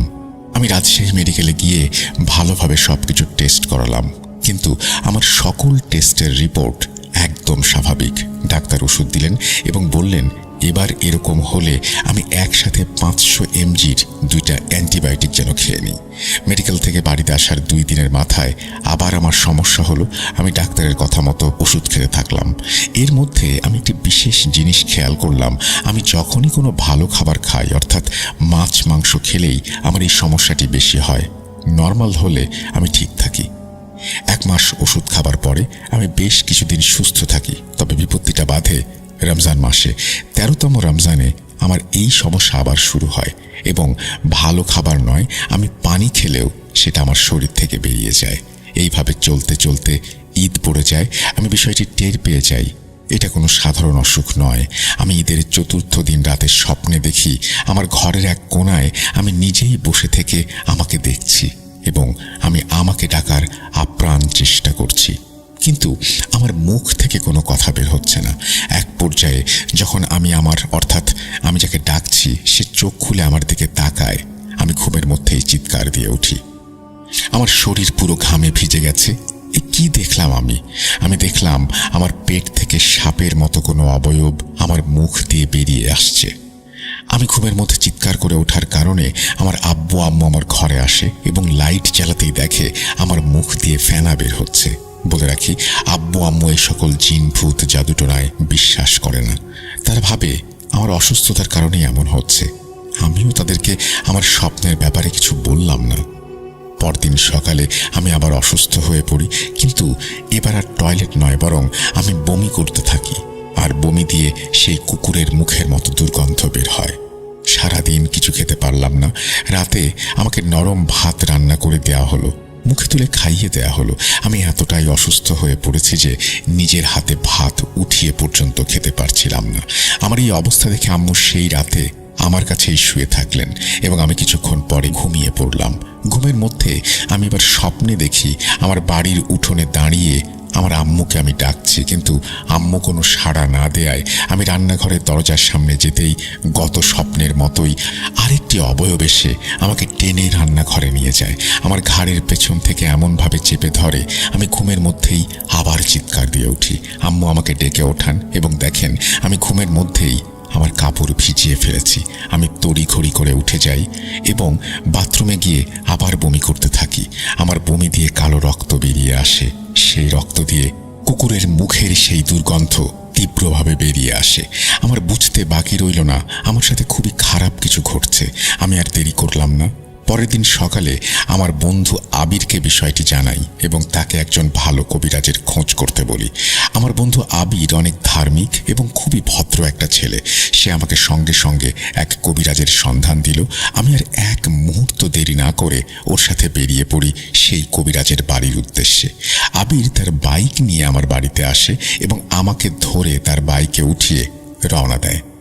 কবিরাজের বাড়িতে পৌঁছানোর সাথে সাথে আবির আমাকে ধরে কবিরাজের ঘরে প্রবেশ করানোর জন্য। কবিরাজ আমাকে দেখে বলে, বড্ড বেশি দেরি করে ফেলেছি, অনেক ক্ষতি হয়ে গেছে আমার। এই বলে কবিরাজ আমার হাতে ধরে কিছু দোয়া পড়েন। আমাকে ফুঁ দিতেই আমার পেটের মধ্যে তীব্র ব্যথা ও জ্বালাপড়া করতে থাকে। আমি ওমা বলে মাটিতে লুটিয়ে পড়ি। কবিরাজ তখন আবিরকে বলে, আমাকে খাওয়ানো জাদু করা হয়েছে এবং আমার সাথে থাকা কারিন জিনকে তারা বশীভূত করে রেখেছে। জাদুর মাধ্যমে আমার পেটের মধ্যে একটা জিন চালান করা হয়েছে, যার কারণে আমার পেটের মধ্যে পচন সৃষ্টি হয়েছে। জাদুর মাধ্যমে সেই পচনকে অদৃশ্য করে রাখা হয়েছে, যার কারণে কোনো রোগ ধরা পড়ছে না। কবিরাজ তখন আবিরকে বলে, আমাকে রুকাইয়া করতে হবে এবং এতে কিছু জিনিস প্রয়োজন হবে। একটি ছোট বালতি 2 লিটারের এবং পানির 250 গ্রামের বোতল, সরিষার তেল, এই সমস্ত। আবির সেই সকল কিছু আনলে কবিরাজ আমাকে একটি অন্য ঘরে নিয়ে যায় এবং সামনে কালো বালতি রেখে আমাকে বলে, রুকাইয়া চলাকালীন আমার প্রচুর পরিমাণে বমি হবে, আমি যেন সেই বালতির মধ্যে বমি করি। এবং 2 লিটার পানি পরিয়ে আবিরের হাতে দিয়ে বলে, রুকাইয়া চলাকালে আমার অবস্থা খুব খারাপ হয়ে গেলে এই পানি যেন আমার শরীরে ছিটিয়ে দেয়া হয়। প্রায় 1.5 ঘন্টা চলল আমার রুকাইয়া। আমি সমানে বমি করছি এবং আমি আমাকে দেখতে পাচ্ছি সেই কলা, সেই গাছগুলো একে একে বেরিয়ে আসছে। রুকাইয়া শেষে তিনি আমাকে 1 বোতল পড়া পানি দিয়ে আমার মাথার ওপরের অংশে মাসাজ করে দিলেন। আর 1 বোতল পানি পরিয়ে দিয়ে বললেন, আমি গোসল শেষে গা মোছার পরে এই পানি যেন আমার শরীরে ঢেলে দেই। এই পানি গায়ে শুকিয়ে না যাওয়া পর্যন্ত যেন আমি কোনো কিছু না খাই। এই বলে আজকের মতো আমাকে বাড়ি পাঠিয়ে দেয়া হলো এবং শনিবারে মাগরিব নামাজ শেষে আবার যেন এখানে আসি সেই ব্যাপারে পরামর্শ দেয়া হলো। আমি বাড়িতে চলে আসি এবং তার কথা মতো আমি চিকিৎসা নিতে থাকি। শুক্রবার সকাল থেকে যেন আমি কেমন একটা অস্বস্তি অনুভব করতে থাকি। রাতে যখন আমি ঘুমিয়ে পড়ি তার কিছুক্ষণ পরে হালকা মৃদু হাসির শব্দে আমার ঘুমটা ভেঙে যায়। হাসির শব্দটা বাইরের ব্যালকনির থেকে আমার দিকে আসছে বলে মনে হয়। সাহস করে ব্যালকনিতে প্রবেশ করতেই আমি আঁতকে উঠি। আমি দেখি আমি আমার সামনে দাঁড়িয়ে আছি, কিন্তু আমার চেহারা কি বিভৎস হয়ে আছে আর হাতে সেই মোরগের দেহাবশেষ। আমি কুকুরটিকে দাঁড়িয়ে গড়গড় আওয়াজ করতে দেখি। আমার সামনে সেই অবয়বটি আবার এসে দাঁড়ায়। আমি জ্ঞান হারিয়ে ফেলি। যখন জ্ঞান ফেরে আমি দেখতে পাই আমার হাতে স্যালাইন এবং ক্যাথেটার লাগানো। আমার ছোট ফুপু আমার পাশে বসা। আমি ফুপুকে জিজ্ঞেস করলাম, কি হয়েছে? ফুপু আমাকে যা বলে তা শুনে আমার মধ্যে কি হচ্ছিল আমি আপনাকে বলে বোঝাতে পারবো না। আমি 3 দিন পর ঘুম থেকে উঠেছি। আমাকে সেই রাতের বেলাতেই রাজশাহী মেডিকেল কলেজে নিয়ে যাওয়া হয়েছিল। রবিবার বিকেলে আমাকে বাড়িতে নিয়ে আসা হয় আজ নাকি মঙ্গলবার। আমি সঙ্গে সঙ্গে আমার বন্ধু আবিরকে ফোন করি, কিন্তু তার ফোন বন্ধ পাচ্ছিলাম। আমি ফুপুকে জিজ্ঞেস করলাম আবিরের কথা। বলে রাখা ভালো, আমার পরিবারের মধ্যে আমার আম্মু ব্যতীত আর কেউ জানতো না যে আমি কবিরাজের কাছে গিয়েছিলাম, কারণ তারা সেগুলো মোটেও বিশ্বাস করতো না। ফুপু আমার মুখ থেকে আবিরের কথা শুনেই যেন অপ্রস্তুতভাবে উত্তর দিল, কেন, আবিরকে কি দরকার? আর আমি জ্ঞান ফিরেই কেন আবিরের কথাই বা জিজ্ঞেস করছি। আমি ফুপুর এই কথাটা কিছুটা আন্দাজ করতে পারলাম। আবিরের কিছু একটা হয়েছে। আমি ফুপুকে জিজ্ঞেস করলাম, কি হয়েছে আমাকে বলো। ফুপু আমাকে আবিরের সাথে ঘটে যাওয়া লোমহর্ষক ঘটনা বলতে লাগলো। আমি শুক্রবার রাতে অজ্ঞান হয়ে যাবার পরে আমাকে রাজশাহী মেডিকেল কলেজে ভর্তি করা হয়। আমার ফুপুর বাড়ি আর আবিরের বাড়ি একদম পাশাপাশি। সেই দিন রাতে আবিরকে নাকি তার মা খাবার জন্য ডাক দেয়, কিন্তু আবিরের কোনো সাড়া না পেয়ে তার ঘরে ঢুকে দেখে আবির নেই। সবাই মিলে আবিরকে অনেক খোঁজাখুঁজি করার পরেও তার কোনো খোঁজ মেলে না। তখন প্রায় রাত 2টা বাজে। হঠাৎ করে আবিরকে খুঁজে পাওয়া গেল আমাদের এলাকার কবরস্থানের একটা ভাঙা কবরের ওপর। তার অর্ধেক শরীর বাইরে আর অর্ধেকটা কবরের ভেতরে। গ্রামের মানুষ তাকে ধরাধরি করে বাড়িতে নিয়ে আসে। তার জ্ঞান ফিরলে তাকে সবকিছু জিজ্ঞেস করা হয়। সে কোনো কথা বলে না। পরদিন সকালে আবির ফুপুর কাছে গিয়ে ভাঙা ভাঙা গলায় ফুপুকে বলে আমাকে এবং আবিরকে যেন যত দ্রুত সম্ভব একসঙ্গে সেই কবিরাজের কাছে নিয়ে যায়। এই বলে ফুপু আমাকে জিজ্ঞেস করে, তুই কোনো কবিরাজের কাছে গিয়েছিলি? কেন গিয়েছিলি? আমি ফুপুকে সব কথা খুলে বললাম। ফুপু তখন আর দেরি না করে সঙ্গে সঙ্গে একটা অটো ভাড়া করে আমাকে নিয়ে আবিরের বাসায় চলে যায়। আমার ছোট ফুপুকে আমার বাবা খুবই ভালোবাসতেন এবং বিশ্বাস করতেন, তাই ফুপুকে কেউ একটা কথাও জিজ্ঞেস করল না। আবিরের বাড়ি থেকে আবিরকে উঠিয়ে আমরা সেই কবিরাজের বাড়িতে চলে যাই। রাস্তায় ফুপু আবিরকে জিজ্ঞেস করে সেই দিন রাতে আবিরের সাথে কি ঘটেছিল। আবির ভয় মিশ্রিত কণ্ঠে বলতে শুরু করে, আবির সেদিন রাত্রে মোবাইল দেখছিল। আমি নাকি আবিরকে ডেকে বাইরে নিয়ে আসি। আবিরকে বলি কবিরাজ আমাদের দুজনকে এক্ষুনি কবরস্থানে যেতে বলেছে। আমরা কবরস্থানের দিকে রওনা দেই। হঠাৎ করেই আমি নাকি তার হাত চেপে ধরি এবং টানতে টানতে কবরের ভেতরে নিয়ে যেতে চাই। আবির নাকি হঠাৎ আমার মুখের দিকে তাকাতেই ওর দুনিয়া উলট পালট হয়ে যায়। সে দেখে এই পাশটায় আমার মুখের একটা অংশে কোনো মাংস নেই। সে একটা শব্দও করতে পারছে না। আমি জোর করে তাকে কবরের দিকে নিয়ে যাই। সে একটা টু শব্দও করতে পারে না এবং বিদ্যুৎ চমকানোর মতো একটা ঝলকানি হয় সেই সময়, এবং সেই অবয়বটা ওই সময় নাকি তাকে আঘাত করে এবং সে অজ্ঞান হয়ে পড়ে যায়। জ্ঞান ফিরলে দেখে যে চাচা এবং আরো 3-4 জন মিলে তাকে কবর থেকে ওঠাচ্ছে। 2 দিন যাবৎ আবির কোনো কথা বলতে পারেনি। এই বলতে বলতেই কবিরাজের বাড়িতে এসে পৌঁছাই আমরা। কবিরাজ আমাদের দেখে খুবই তাড়াহুড়া করে ঘর থেকে একটি পানির মগ এনে তাতে কিছু পরে ফুঁ দিয়ে আবিরের গায়ে ছিটিয়ে দেয়। সাথে সাথে তার পুরো শরীরে যেন আগুন লেগে যায়। সে চিৎকার করে ওঠে। কবিরাজ এবার একটা সরিষার তেলের বোতলে কিছু পরে ফুঁ দিয়ে আবিরের মাথায় ঢেলে দিলে সে শান্ত হয়ে যায়। এবার কবিরাজ আমাকে দেখে বলে, আল্লাহ তোমার আয়ু রেখেছে, তুমি বেঁচে গেছো। তারা তোমার কারিন জিনকে খুব খারাপ এবং শক্তিশালী বান মেরে বশ করে রেখেছে। আর আবির তোমাকে সাহায্য করায় তোমার কারিন জিনকে দিয়ে আবিরকে সেই দিন রাতে মেরে ফেলার চেষ্টা করেছিল। আবির অনেক ধার্মিক হয়। আবিরের কারিন জিন তোমার জিনের চেয়ে শক্তিশালী ছিল, তাই তার তেমন কোনো ক্ষতি করতে পারেনি। এই কথা শোনার পর আমার ফুপু কবিরাজকে জিজ্ঞেস করলো কে বা কারা এই কাজগুলো করেছে। কবিরাজ উত্তর দেন, ধৈর্য ধরুন, সব জানতে পারবেন। তিনি বললেন আমাকে আর আবিরকে নিয়ে আজকেই রুকাইয়া করতে বসবেন। যারা আমার সাথে এই কাজ করেছে তারা আবার সক্রিয় হয়ে বান মারার চেষ্টা চালিয়ে যাচ্ছে। কবিরাজ আমাকে এবং আবিরকে নিয়ে তার সেই আগের ঘরে 30 মিনিটের মতো রুকাইয়া করেন। 30 মিনিট পরে আবিরকে বের করে নিয়ে যান, কিন্তু আমাকে বসিয়ে রাখেন। মিনিট 5 পর তিনি আমার বাম হাত শক্ত করে চেপে ধরেন এবং দোয়া পড়তে থাকেন। প্রায় 20 মিনিট পরে আমি আমার গায়ে কেমন যেন একটা জ্বালা পোড়া অনুভব করতে লাগলাম। আমার শরীর প্রচণ্ড রকমের গরম হয়ে উঠতে লাগলো। তারপর আমার আর কিছু মনে নেই। আমি মনে করেছিলাম আমি যেন জ্ঞান হারিয়ে ফেলেছি, কিন্তু না, ফুপুর মুখ থেকে শুনলাম সব কিছু। ফুপু বলছে আমার শরীর ঘামতে ঘামতে আমার মাথা থেকে যেন ধোঁয়া বের হচ্ছে, এরকম একটা অবস্থা। হঠাৎ আমার চোখ উল্টে যায়, চেহারা ফ্যাকাশে হয়ে যায়। আমি গোঙাতে শুরু করি। কবিরাজ আমার কারিন জিনকে আমার মধ্যে হাজির করান। কবিরাজ জিনকে জিজ্ঞেস করেন আমাকে কে বা কারা এই ক্ষতি করেছে, কেনই বা করেছে, এর প্রতিকার কি। আমি নাকি হাসতে হাসতে কবিরাজকে বলি সে আমার কিছুই করতে পারবে না, সে যার চিকিৎসা করছে তাকে অনেক আগেই মরণ বান মারা হয়েছে।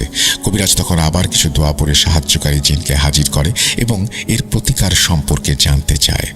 জিন তখন বলে এই বান কাটানো সম্ভব না। অমাবস্যার রাতে কালী জিনকে 2টি পাঠা বলি দিয়ে আমাকে এই মরণ বান মারা হয়েছে এবং পাঠা দুটোর মাথায় আমার চুল, হাতের নখ এবং আমার ব্যবহার করা গামছার অংশ দিয়ে দেওয়া হয়েছে। আমার কারিন জিনকেও তারা আটকে রেখেছে। এই বান কোনোভাবেই কাটানো সম্ভব না। একটু আগে আপনি যেই কারিন জিনকে ডেকেছিলেন সেটি ছিল যারা বান মেরেছে তাদের চালান করা কারিন জিন। তবে এর একটা উপায় আছে, সেটা আজকেই করতে হবে, কারণ আজকে অমাবস্যা। আবিরকে যেই কবরের ওপরে পাওয়া গিয়েছিল সেই কবরের মধ্যে রাখা আছে 2টি পাঠার মাথা এবং তাবিজের মধ্যে রাখা আছে চুল, নখ এবং সেগুলো তার মধ্যে একভাবে রাখা হয়েছে। এগুলো বের করে উদ্ধার করে পুড়িয়ে ফেলতে হবে। জাদুটা কালীজিনকে দিয়ে করা হয়েছে, তার বিপরীতেই এই জাদুকে ব্যবহার করতে হবে। তবে সাবধান, সামান্য ভুল হলেও অনেক বড় মাসুল গুনতে হবে। কবিরাজ তখন আবিরকে এবং কবিরাজের একজন ছাত্রকে সাথে নিয়ে সেখান থেকে চলে যায় এবং জিনের দেয়া তথ্য মতে তিনি সব কাজ সম্পূর্ণ করেন। 20 মিনিট পরে আমার জ্ঞান ফিরে আসে। আলহামদুলিল্লাহ, আমি অনেক শান্তি অনুভব করি। আমার মনে হচ্ছে আমার মাথা থেকে বিরাট একটা বোঝা নেমে গেছে, সুস্থ লাগছে। ফুপু কবিরাজকে জিজ্ঞেস করলেন কে বা কারা এই কাজ করেছে। কবিরাজ তখন একটু মুচকি হেসে বললেন আপনারা নিজেরাই দেখতে পাবেন যারা এই কাজ করেছিল তাদের করুণ পরিণতি। 1 বছরের মধ্যে আমি সত্যিই সেই পরিবারটিকে একেবারে পথে বসে যেতে দেখি। একটা ছেলের বউ নেই, চলে গেছে। বড় ছেলে পাগল হয়ে রাস্তায় ভিক্ষা করছে। আল্লাহ ছাড় দেন, কিন্তু ছেড়ে দেন না। আলহামদুলিল্লাহ, আমি এখন সম্পূর্ণ সুস্থ। আমি কিছুদিন আগে বিয়েও করেছি। খুব তাড়াতাড়ি হয়তো আল্লাহ আমাদের ঘর আলোকিত করে একটা সন্তান দান করবেন। সে এখন মায়ের গর্ভে চলে এসেছে। দোয়া করবেন আমাদের জন্য। এই ছিল আমার সাথে ঘটে যাওয়া একটা ঘটনা। ঘটনাটি সিলেক্টেড হলে অবশ্যই আমাকে জানাবেন। আর সেই 2 মহিলার শ্বশুরের একটি জঘন্য ঘটনা রয়েছে যা আমাদের এলাকার সবাই জানে, কিভাবে একটা মানুষকে বান মেরে অনেক বছর পাগল করে রাখা হয়েছিল। ধন্যবাদ রাসেল ভাই, এবং এটা বলেই তিনি তার ঘটনা শেষ করেছেন। থ্যাংক ইউ ভেরি মাচ আপনার ঘটনার জন্য। আপনাকেও অসংখ্য ধন্যবাদ। আশা করছি যারা এই ঘটনাটি শুনলেন তাদের কাছেও ভালো লেগেছে। আমরা চলে যাব আমাদের পরবর্তী ঘটনায়।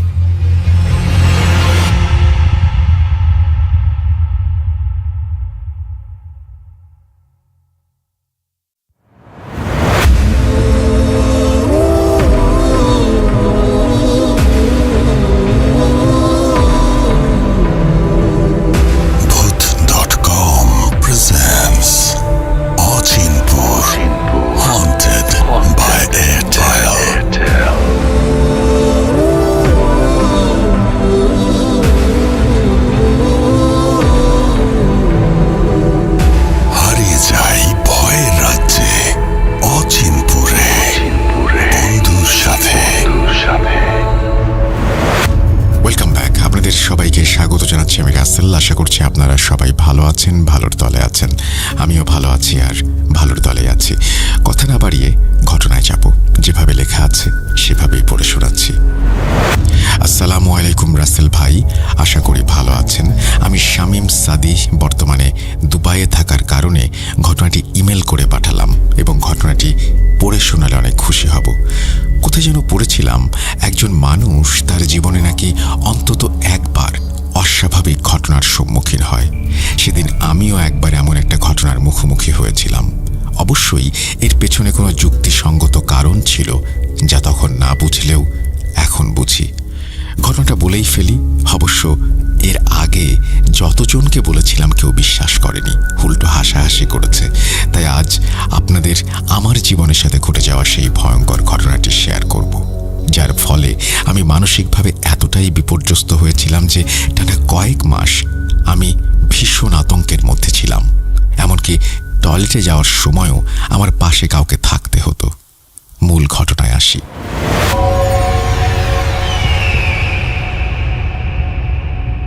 সময়টা 2018। তখন আমি নারায়ণগঞ্জের একটি স্কুলে পড়ি। স্কুলের এক্সাম শেষে লম্বা একটা ছুটি, তাই নানুর বাড়িতে বেড়াতে যাবার জন্য ব্যাগ রেডি করে রওনা দিলাম একাই। একা যেতে তেমন কোনো প্রবলেম হতো না, কারণ এক বাসে করেই মূল গন্তব্যে পৌঁছে যেতে পারতাম। বলে রাখা ভালো, নারায়ণগঞ্জ থেকে শেরপুর যেতে 5 থেকে 6 ঘন্টার মতো লাগতো। বেশ লম্বা একটা ছুটি কাটিয়ে বাড়ি ফেরার উদ্দেশ্যে সব গুছাতে লাগলাম। এমন সময় নানু কিছু কাঁচা মাংস আর ভাজা পিঠা দিতে চাচ্ছিল। অবশ্য নিতে চাচ্ছিলাম না, কিন্তু জোর করেই ধরিয়ে দিল আর বলল, হ্যাঁ, গাড়ি করে চলে যাব, এতটা প্রবলেম হবে না। যেই ভাবা সেই কাজ। সবকিছু গুছিয়ে রওনা দিলাম বাস স্ট্যান্ডের উদ্দেশ্যে। ওখান থেকেই সব ধরনের বাস পাওয়া যায়। তো বাস স্ট্যান্ডে আসার পর জানতে পারলাম শেরপুর নারায়ণগঞ্জের বাসের কিছু প্রবলেম হয়েছে, বাস যাবে না।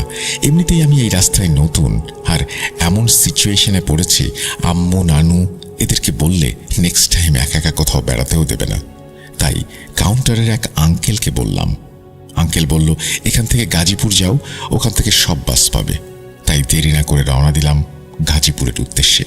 3 ঘন্টার মধ্যে এসেও পড়লাম। গাজীপুর চৌরাস্তায় নামার পর তেমন একটা চিনি না, যেই কারণে একটু ঘোরাঘুরি করলাম বাস কাউন্টারের খোঁজে। ভাগ্য এতটাই খারাপ, এখানেও বাস মিলল না। যাই হোক, ঘটনা তো বড় না করে মূল ঘটনা বলি। আমি রোডের এক কোনায় দাঁড়িয়ে পানি খাচ্ছিলাম আর ভাবছিলাম কিভাবে যাব। এমন সময় একটা লোক এসে বলল, কোথায় যাবেন? আমি বললাম, নারায়ণগঞ্জ, কিন্তু বাস পাচ্ছি না। ভদ্রলোকটি বললেন উনি যাবেন গুলিস্তান, আর আমাকে ওনার সাথে যেতে বললেন, অফার করলেন। তবে উনি বাসে না, ট্রেনে করে যাবেন। আমি যেহেতু রাস্তায় নতুন, তাই রাজি হয়ে গেলাম। এছাড়া বেশ রাতও হয়ে গেছে। ভদ্রলোকটি আমাকে নিয়ে ট্রেন স্টেশনে পৌঁছালেন। কিছুক্ষণের মধ্যে কমলাপুর স্টেশনের ট্রেনটা এসে পড়ল। কিন্তু অবাক করার মতো ভেতরে যথেষ্ট পরিমাণ জায়গা থাকার পরও লোকটি ট্রেনের ছাদে উঠে বসলেন এবং আমাকে হাতটি বাড়িয়ে দিয়ে বললেন, উঠে পড়ো। আমিও উঠে পড়লাম। ওনাকে বললাম যে আমরা তো চাইলে ভেতরে বসতে পারতাম, ছাদে উঠলাম কেন? এখানে তো অনেক রিস্কি একটা ব্যাপার। তেমন একটা পাত্তা না দিয়ে উনি বলে উঠলেন, বাসায় কে কে থাকে? আর এছাড়াও তিনি জিজ্ঞেস করলেন আমি কি করছি এই সব। যাই হোক, গল্প করতে করতে কমলাপুর স্টেশনে পৌঁছে গেলাম। আসতে আসতে প্রায় রাত 12টা বেজে গেছে। এখন পড়লাম আর একটা দুর্বিপাকে। এই সময় নারায়ণগঞ্জের একটা বাসও নেই। আমার ভীষণ ভয় লাগলো, কারণ শুনেছিলাম গুলিস্তান একটা বিপজ্জনক এলাকা, যেখানে দিনে দুপুরেই সব কিছু চুরি করে নিয়ে যায়। আর এখন তো অনেক রাত। আমার ভয় হতে লাগলো। ভদ্রলোক বললেন যে অনেক রাত যেহেতু হয়েছে, বাস পাচ্ছ না, তুমি আমার বাসায় চলো, ভোরবেলায় বাসে করে চলে যাবে। আমি যেতে চাচ্ছিলাম না মনে মনে ঠিকই, কিন্তু এমন একটা সিচুয়েশনে আমি তার কথায় নাও করতে পারছি না। আমি ভীষণ ভয় পাচ্ছিলাম। তো যাবার আগে ওনাকে বললাম, অনেক রাত হয়েছে, রাত্রে তো আমরা খাইনি, চলেন কিছু খেয়ে নেই। তো ওনাকে নিয়ে একটা বিরিয়ানির দোকানের সামনে গেলাম, কিন্তু উনি আমাকে বললেন যে ওনার প্রবলেম আছে, তাই বিরিয়ানির দোকানে উনি যেতে পারবেন না। আমাকে খেয়ে আসতে বললেন। আমি খাওয়া দাওয়া করে ওনার জন্য একটা পার্সেল নিয়ে আসলাম, কিন্তু ওনাকে পাচ্ছি না। ঘটনাটা মূলত এখান থেকেই শুরু। আমি পাগলের মতো তাকে খুঁজছি, কারণ এই মুহূর্তে আমি ভীষণ একা। আমি অনেকক্ষণ খোঁজার পর যখন তাকে পাচ্ছিলাম না, হঠাৎ করে পেছন থেকে ডেকে উঠলেন, এই যে এসে পড়েছি। আমি ওনাকে দেখে অনেকটা খুশি হয়েছিলাম। তার সাথে হাঁটছি, প্রায় আধ ঘন্টা হাঁটলাম। একটা বাড়ির কাছে আসলাম। বাড়িটা নিরিবিলি, একতলা, তার মধ্যে ইলেকট্রিসিটি নেই। বাসায় উনি নাকি একাই থাকেন, তাকে দেখার মতো কেউ নেই। ওনাকে বললাম, আপনার জন্য খাবার এনেছি, খান। উনি বললেন যে রেখে দাও, সময় হলে খাবো।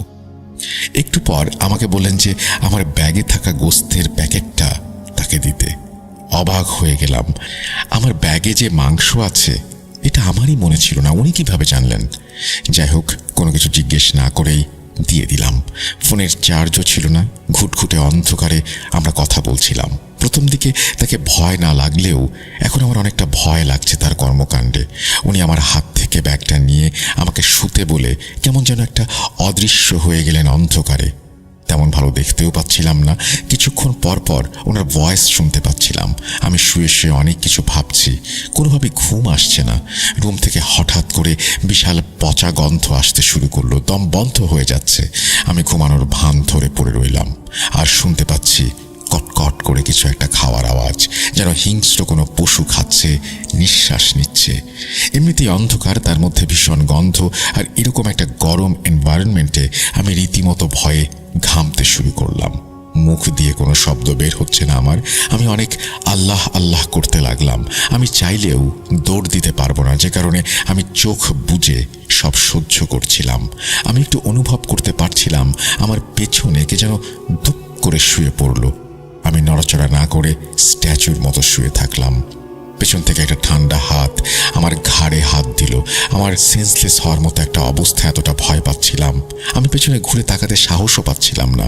হঠাৎ করে উনি আমার গলা জোরে 2 হাতে শক্ত করে চেপে ধরলেন। আমি নিঃশ্বাস নিতে পারছি না। যতটা সম্ভব মনে মনে আল্লাহকে ডাকতে লাগলাম। অন্ধকারে দেখছিলাম না, কিন্তু তার চোখ দুটো টকটকে লাল, হিংস্র একটা দানবের মতো। তার শরীর থেকে, নাকি মুখ থেকে কি যেন পড়ছে আমার বুকের ওপর। আমি বুঝতে পারছিলাম না, কিন্তু যেখানে যেখানে পড়ছে আমার জ্বলে যাচ্ছে। আমার নিঃশ্বাস বন্ধ হয়ে যেতে লাগলো। উনি আমাকে তার হাতে থাকা একটা ছুরি দিয়ে বুকের মধ্যে ভীষণ জোরে একটা আঘাত করলেন। বলতে পারেন আমি তখনই মারা গেলাম বা সেন্সলেস হয়ে গেলাম। কিন্তু হঠাৎ করে আমার সেন্স ফিরল মধ্যরাতে। সময়টা কতটা জানি না, ফোনে চার্জ নেই। আমি হাঁপিয়ে হাঁপিয়ে কোনোভাবে ব্যাগটি নিয়ে দৌড়াতে শুরু করলাম, কিন্তু কোনোভাবেই বাড়ির ভেতর থেকে বের হতে পারছি না। হঠাৎ করেই আমার সামনে সেই ভয়ঙ্কর অবয়বটি এসে দাঁড়ালো। অবয়বটির চোখ থেকে টকটকে লাল মণি আমি দেখতে পাচ্ছি। তার মুখ থেকে অজস্র লালা ঝরছে, পূর্ণিমার চাঁদের আলোয় যতটা দেখা সম্ভব।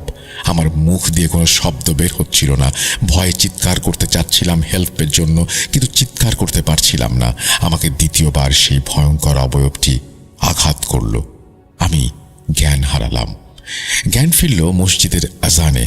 আমার শরীরে ভীষণ ব্যথা, উঠে দাঁড়াতে পারছিলাম না। কোনোভাবে উঠে দাঁড়ালাম। রাতে ঘটে যাওয়া ভয়ঙ্কর ঘটনাগুলো মনে করতে করতে বাড়ি ফিরতে লাগলাম। কিন্তু এ কি, চারিদিকে এরকম জঙ্গলের মতো কেন? এ তো একটা পোস্ট অফিসের মতো জায়গা, একটা সরকারি ভবন যা ব্যবহৃত হয় না অনেক দিন। নোংরা জঙ্গলের স্তূপ, দিনে দুপুরে অন্ধকার। আমি বাড়ি থেকে বের হয়ে দৌড়িয়ে দৌড়িয়ে একটা রিকশায় উঠে পড়লাম। বললাম গুলিস্তান নিয়ে যান, যেখান থেকে নারায়ণগঞ্জের বাস ছাড়ে। বাসায় এসে পড়লাম। বাসায় এসে আম্মুকে জড়িয়ে ধরে কান্না করতে শুরু করলাম। সব ঘটনা খুলে বললাম আম্মুকে। সেদিনের পর থেকে আমার ভীষণ জ্বর, কিছু খেতে পারি না, আর ভয় পাই। আমার অবস্থা অনেকটা খারাপ দেখে আমার আব্বু একজন হুজুরকে নিয়ে আসলেন। হুজুর কিছু তদবির দিয়ে গেলেন এবং তাবিজ দিয়ে গেলেন, যেটা আমার সাথে সব সময় থাকবে। 7-8 দিন পর আমি অনেকটা সুস্থ হয়ে গেলাম, কিন্তু আমি প্রায় অনেকটা সময় ভয়ঙ্কর সেই অবয়বটাকে স্বপ্নে দেখতাম, আর দেখতাম সে আমার গলা চেপে ধরেছে। আমি ছটফট করছি। সবসময় এরকম দেখার কারণে আমি ভীষণ ভয় পেতাম। আব্বু আবারও আমাকে আরেকটা হুজুরের কাছে নিয়ে আসলেন। উনি বললেন ভয়ঙ্কর একটা জিনের পাল্লায় পড়েছি, যে কারণে অতি সহজে আমার পেছু ছাড়ছে না সেই জিন। হুজুর আরেকটা তাবিজ দিয়ে গেলেন এবং বললেন 7 দিন রাখলেই হবে, কিন্তু 7 দিনের মধ্যে একবারও যাতে তাবিজটি হাতছাড়া না হয়। হুজুরের কথা মতো তাই করলাম এবং ভয়ানক স্বপ্ন দেখলাম না, কিন্তু রয়ে গেল সেই ভয়, একা থাকার ভয়। এরপর আল্লাহর রহমতে আমার সাথে তেমন কিছু ঘটেনি। লেখার সময় আমার শরীরে কাঁটা দিয়ে উঠছিল। এখন অনেকটা ভয় কাটিয়ে নিজেকে সামলিয়ে নিয়েছি। তেমন একটা গুছিয়ে লিখতে পারিনি, ভুল ত্রুটি হলে মাফ করে দেবেন। পরীক্ষার অনেক ব্যস্ততার মধ্যেও ভূত.com-এ আমার প্রথম ঘটনাটি শেয়ার করলাম। ভালো লাগলে পড়ে শোনাবেন। আমার সাথে ঘটে যাওয়া আরও কয়েকটা ঘটনা আছে, সময় পেলে আবারও লিখতে বসবো। ভালো থাকবেন রাসেল ভাই, আমার জন্য দোয়া করবেন, সামনে পরীক্ষা। শামীম সাদি দুবাই থেকে লিখেছেন, থ্যাংক ইউ ভেরি মাচ এই চমৎকার ঘটনাটির জন্য। আশা করছি যারা শুনলেন তাদেরও ভালো লেগেছে। আমরা চলে যাব আমাদের পরবর্তী ঘটনায়, আশা করছি ভালো লাগবে।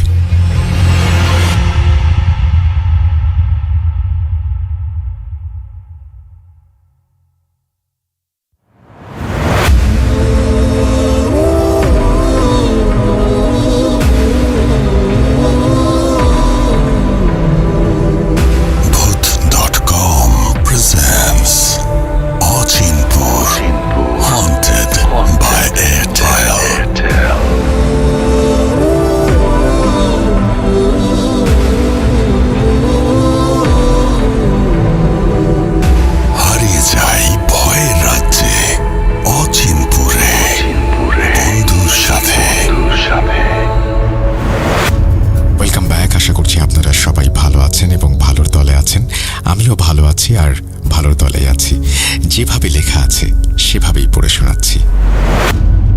আসসালামু আলাইকুম রাসেল ভাই, জিজ্ঞেস করব না কেমন আছেন, কারণ আমরা সবাই জানি আপনি সব সময় ভালোর দলে থাকেন। আমি মোহাম্মদ নাহিদ হাসান, জেলা বগুড়া, থানা শাহজাহানপুর। রাসেল ভাই এবং ভূত.com-এর সকল শ্রোতা বন্ধুদের জানাই আমার আন্তরিক ভালোবাসা।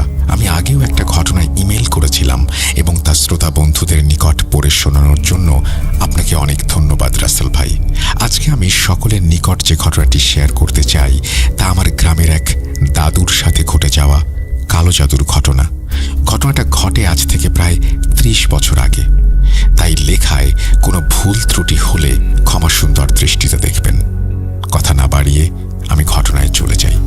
দাদুরা ছিলেন দুই ভাই, একজনের নাম জামাল, অন্যজনের নাম কামাল। আমি যে দাদুর কাছ থেকে ঘটনাটি শুনেছি তার নাম ছিল কামাল, তিনি ছিলেন ছোট। ঘটনাটা আমি আমার দাদুর ভাষায় বলছি।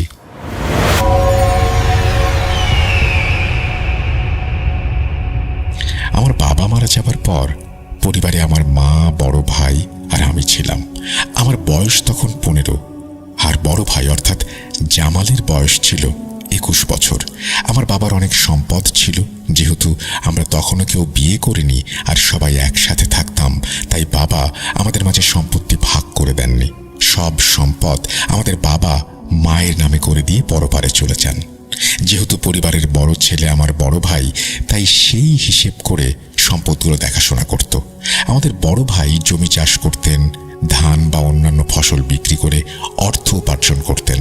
এভাবে আমাদের পরিবারের সকলের দিনগুলো খুব ভালোই কাটছিল। তারপর হঠাৎ করে মা একদিন বড় ভাইকে নরম সুরে বললেন, বাবা, আমার তো বয়স হয়ে যাচ্ছে, এত কাজ আমি আর একা সামলাতে পারি না, তোরাও বড় হয়েছিস, বাবা এখন একটা বিয়ে করা দরকার, তোর সংসার সাজানো প্রয়োজন। ভাইয়া তখন বললেন, মা আমাকে আর কিছুদিন সময় দাও, আমি একটু ভেবে দেখি। কিছুদিন পর যখন ভাইয়াকে মা বিয়ের কথা আবার জিজ্ঞেস করলেন, তখন ভাইয়া একটা মেয়ের কথা বাসায় জানায়। তার সাথে ভাইয়ার 2 বছরের সম্পর্ক। মেয়েটির বাড়ি ছিল আমাদের বাড়ি থেকে 3-4টা বাড়ি পরেই। মেয়েটাকে আমরা সকলেই চিনতাম, কিন্তু আমরা কেউ এই বিষয়ে কিছুই জানতাম না। মা তখন মেয়েটির কথা শুনে অনেক চিন্তিত হয়ে পড়েন, কারণ মেয়েটির আচরণগত সমস্যা ছিল। যেমন তার নিজের বাবা মাকে ভালোভাবে সে ডাকত না, মা বাবার কথা শুনতো না, এক কথায় বলতে গেলে বদমেজাজি একটা মেয়ে। মা ওই মেয়েটার সাথে ভাইয়ার বিয়ে দিতে রাজি না হওয়ায় ভাইয়া সেদিন রাগ করে বাসা থেকে বের হয়ে যায় এবং সেদিন রাতেই ভাইয়া সেই মেয়েটিকে বিয়ে করে বাসায় চলে আসে। মার তখন এসব দেখে হার্ট ফেল করার মতন উপক্রম হয়, কিন্তু ভাইয়ার তাতে কোনো কিছুই আসে যায় না। মাকে না জানিয়ে বিয়ে করেছে, কিন্তু যেহেতু আমাদের অনেক সম্পদ, তাই মেয়ের ফ্যামিলি থেকে কোনো বাধা আসেনি। যথারীতি মা সারা রাত কান্নাকাটি করেন এবং যা হয়েছে তা কপালের লিখন বলে স্বীকার করে নেন। এরপর শুরু হয় আমাদের বাসায় ভাবির অত্যাচার। যেহেতু আমাদের সব জমি ভাইয়া দেখাশোনা করত, তাই সংসারের সব দায়িত্ব ভাইয়ার উপর ছিল।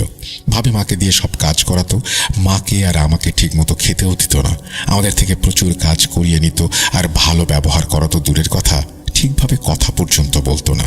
ভাইয়া এইসব ব্যাপার সবকিছু জানলেও কিছু বলতো না, কারণ সে নিজের ইচ্ছাতে ভাবিকে বিয়ে করেছে।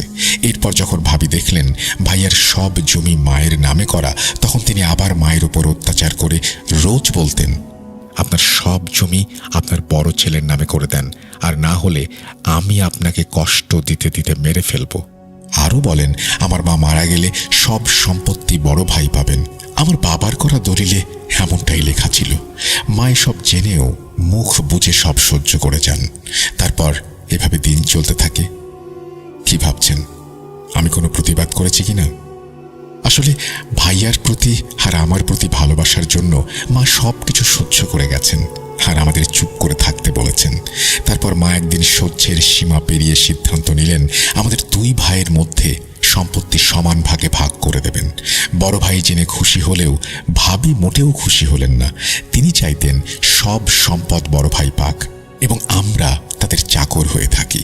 কিন্তু একদিন মা গোপনে সব সম্পত্তি ভাগ করে দেন এবং আমাদের মাঝে ঝগড়া আর অশান্তি বেড়ে যাবে ভেবে মা আমাকে নিয়ে আলাদা হয়ে যান, আর কিছু দূরে একটা জমিতে নতুন ঘর তুলে সেখানে থাকার সিদ্ধান্ত নেন।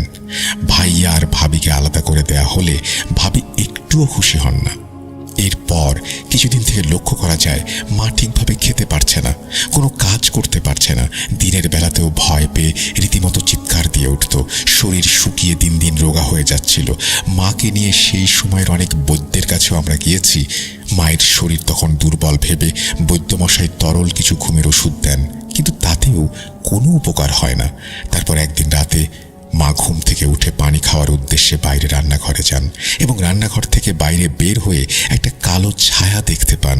আর সেই কালো ছায়া মায়ের কাছে এসে তার গলা চেপে ধরে এবং মাটিতে শুইয়ে ফেলে মায়ের সাথে ধস্তাধস্তি শুরু করে। মা সেই কালো ছায়াটার হাত থেকে রক্ষা পেতে অনেক জোরাজুরি করেন। অবশ্যই উপায় না পেয়ে আল্লাহ বলে চিৎকার দিয়ে অজ্ঞান হয়ে যান। তখন আমি মায়ের চিৎকার শুনে ঘর থেকে বেরিয়ে এসে দেখি মা মাটিতে পড়ে আছেন আর মাথার কাছে সেই কালো ছায়াটা বসে আছে। আমার উপস্থিতি টের পেয়ে সেই কালো ছায়া এক লাফে গাছে উঠে যায়। তারপর আমি ভয়ে ভয়ে দৌড়ে মায়ের কাছে যাই এবং মাকে কোলে তুলে নিয়ে ঘরে আসি। মায়ের চিৎকার শুনে পাশের বাসার চাচিও ছুটে আসেন আমাদের বাড়িতে। চাচিকে মায়ের মাথায় পানি ঢালতে বলে আমি যাই মসজিদের ইমাম সাহেবকে ডাকতে। একটু পরে ইমাম সাহেবকে নিয়ে আমাদের বাসায় প্রবেশ করতে যাব, তখন খেয়াল করলাম ইমাম সাহেব সেই গাছটির নিচে দাঁড়িয়ে অপলক দৃষ্টিতে গাছটির দিকে তাকিয়ে আছেন আর মনে মনে কি সব বিড়বিড় করছেন। আমার ডাক শুনে ইমাম সাহেব চমকে যান এবং বলেন, চলো এবার তোমার মায়ের কাছে যাওয়া যাক। ইমাম সাহেব আর আমি ঘরে ঢুকে দেখলাম মা তখনও অচেতন অবস্থায় পড়ে আছেন আর চাচি মাথায় পানি ঢালছেন।